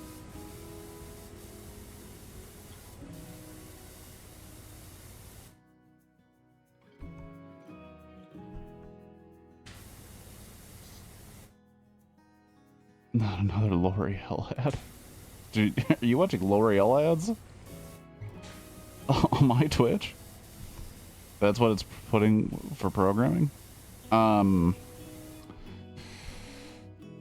wonder if I should wait to say this then. So, it's never too early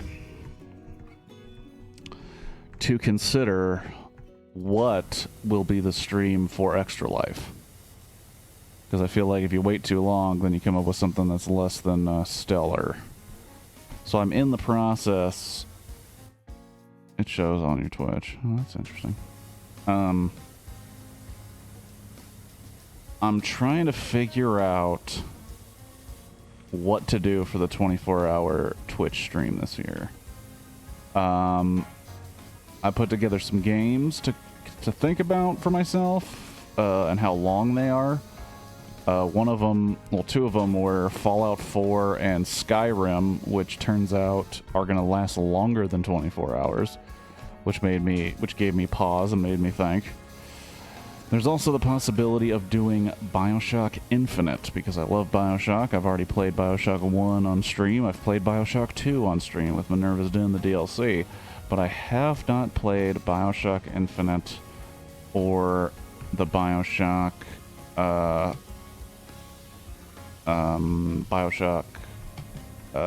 Burial at Sea.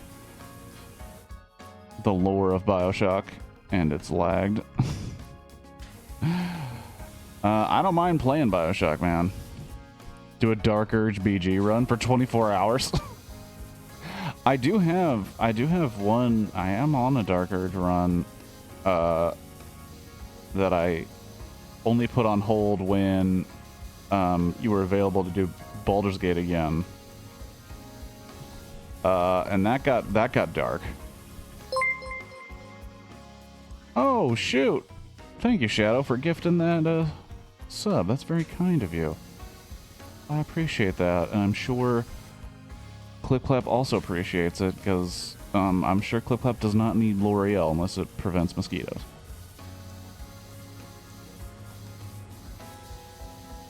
Dark Urge Baldur's Gate run. That is an idea. Oh, what the hell? How nice of you, sir. Thank you very much for gifting these things. That's very cool of you. Thank you very much.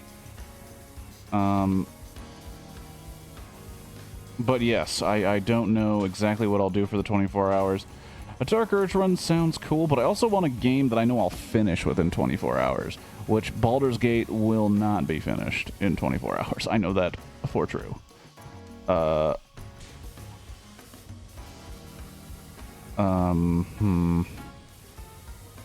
BioShock is an easy answer. It lagged. Yeah, I'm just gonna be lagging like a lagger, like a lollygagger. Speed run Baldur's Gate. Can you speed? I don't think I can speed run Baldur's Gate. Baldur's Gate is a game that seems impossible to speed run, especially for someone like me. I have to loot and touch everything that I possibly can.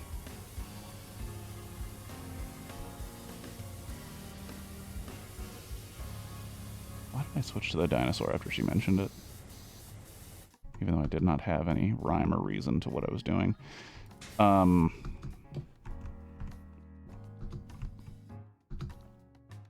Reverse Barney Rubble. Oh my god. No, it's the reverse Fred Flintstone. No L'Oreal ads. BioShock Infinite. There's also a game, because I did buy the RoboCop game, and I don't know for sure when I'm ever even going to get a chance to play it, but I enjoy the RoboCop movies at different levels, and that video game came out, and I was like, if this is reviewed any kind of well, I'm going to have to watch this, or going to have to play this game. Desperate times call for desperate measures.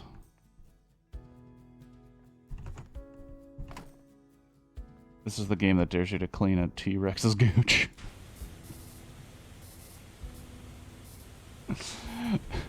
It dares you.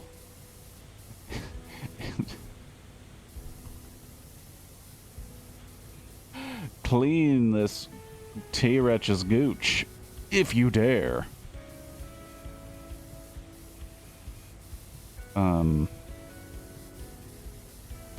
So yeah, I'll probably be bringing it up on occasion and then coming up with the final decision as it gets closer to November. But yeah, you know, still want to do Extra Life. Because while the streaming has kind of died down in terms of being a priority in my life, in terms of growing it, I still enjoy doing it, still enjoy talking to kind folks like yourselves, and playing games and streaming and whatnot, but I still really enjoy the Extra Life, the challenge of it, the kind of organization of it, and the fact that even if I do raise only a little bit of money, it's going to a good cause, and it's done something. I don't know if I'm going to include smelling salts again this year, because that was a seemingly terrible idea. And then once people from work found out about it, they were like, oh, that'll be the best thing to do. And I don't know if I want to torture myself like that again. But we'll see. I also got to come up just with... I'm going to just come up with better snacks and eating plans for that. Especially if I'm going to be sitting for 24 straight hours. I do know that now I have the walking pad. Eat a spoonful of horseradish. Is that more mosquito tips or...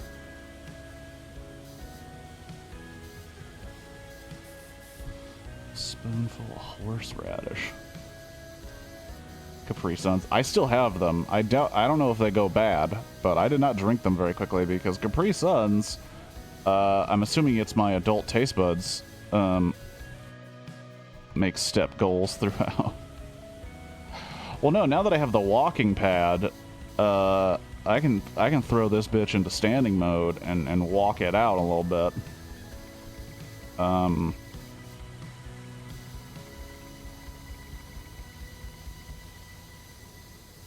definitely wake me up.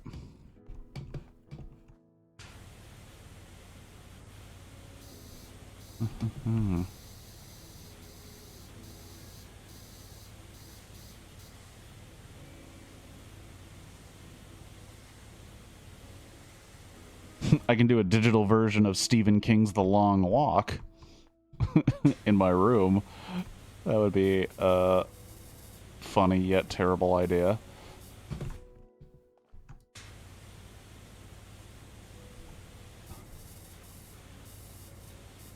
And if anybody doesn't know what The Long Walk is, it's a Stephen King story about forcing children, I believe, kind of prepubescent, maybe 10 to 12, 9 to 13-ish area, make a contest where they just walk until they die. And the last one who is alive on the walk is the one who wins the grand prize.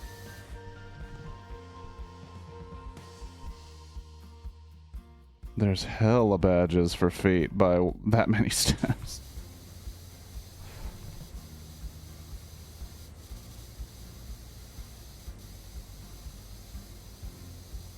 Definitely we need at least a day of recovery if I made it just steps. All steps all the time.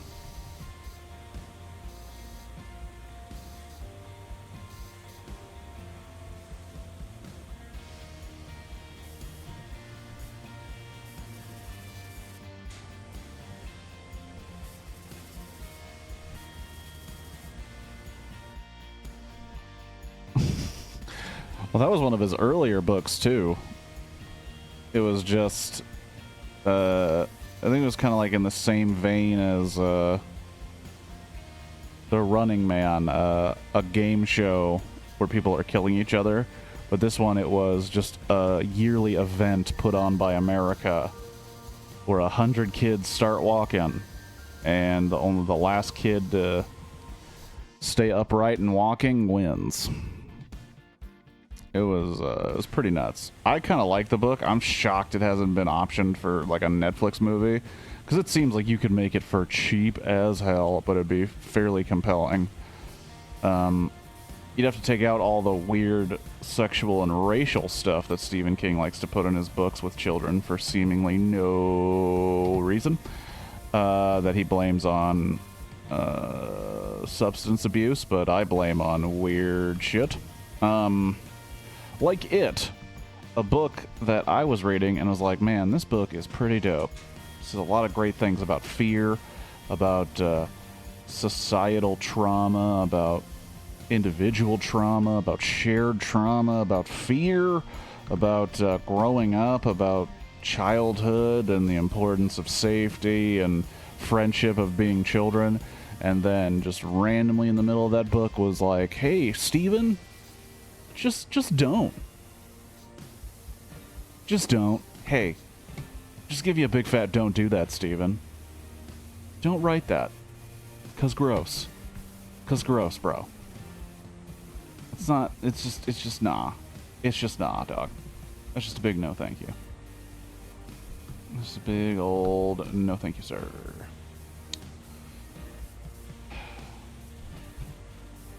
Anyway.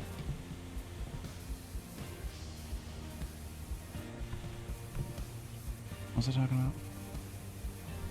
24-hour stream. Movie tomorrow is The Night They Took Miss Beautiful. I didn't say the story about what happened. So last Monday, I kind of warned and said that I may not be streaming because there's a chance I can go to something.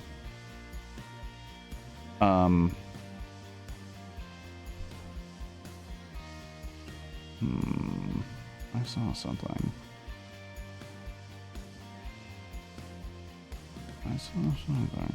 You can't convince me otherwise. But essentially last Monday, there was a concert I may have been going to. There were a lot of factors that could prevent me from going to it, and I wasn't sure. But it finally all came together, and I was going to go. So I decided to stop at my brother's because it's close to the venue, and then get like a ride share there. So I got to my brother's place, started working out the details of getting the ride share there, and then it turned out the band canceled the event. And this was after getting off work early, working out a schedule so I still work my 8 hours, figuring it all out, and then it was like, oh yeah, it's canceled. And it was kind of a big old bummer, especially because I had to cancel the stream, I had to change my work schedule, a whole bunch of shit just for it to be like, nope, not happening. You know, it's a bummer, but life moves on. But then I realized after all of it happened, because it came down to a couple hours or maybe like a day before this thing, that I was like, okay, I guess I'm going. I was like, I should have announced that I'm not going to do the stream, and then work got super busy. Long story not made short. I'm sorry I didn't announce that there was no stream on Monday. It all kind of happened too fast. And then it turned out the thing that I canceled it for didn't even happen. So, joke is on me. But hey, life happens. That's why there's that notice at the end of the streams. This is the schedule, but subject to change due to life, because life happens. Life just sometimes happens. Comes at you fast, and it changes on you. Does this room have, like...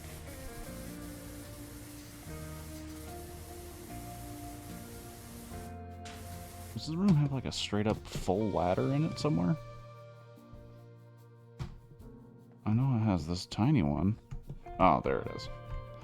Not to say, I was like, I don't think I can get to some of these areas without a real deal ladder, but...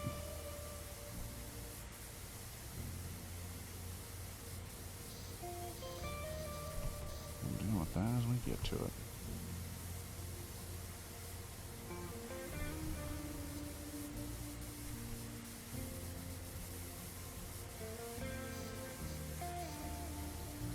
Anyways, wow, 4.5 hours. I'm gonna have to wrap it up, only just because I gotta I gotta shower, I gotta lunch, I gotta do some kind of walk outside so the Garmin doesn't yell at me. I gotta drink about 8 cups of water. There's all types of stuff I gotta do. Thank you to everybody who showed up to the stream today. I really appreciate it. Thank you for the subs and gifted sub, Shadow. That's very cool of you. I appreciate it, and I'm sure Kiwi and Clipclap appreciate it as well. Clipclap, good luck with your move and your dog hunting. I hope it goes well. Kiwi, have a good rest of your weekend where you are that is not in Baldur's Gate. Hope you have a good rest of your time, and we'll talk later off stream about possibly getting back to Baldur's Gate on a different day, because yeah, I don't know how long your Sundays are going to be packed, but we're going to need to play some Baldur's Gate, because it's right there, and it's so good, and it's so fun, and I don't know what I'm going to do if I don't have Baldur's Gate time. So, we'll talk about it later. Thank you to anybody who was watching and may not have said anything. Just, was quiet and chilling in the back. That's totally cool. And just glad you were here if you were here. Thank you. Have a good one, everybody. And from Laura Croft's Stolen Goods, have a good rest of your day. And peace.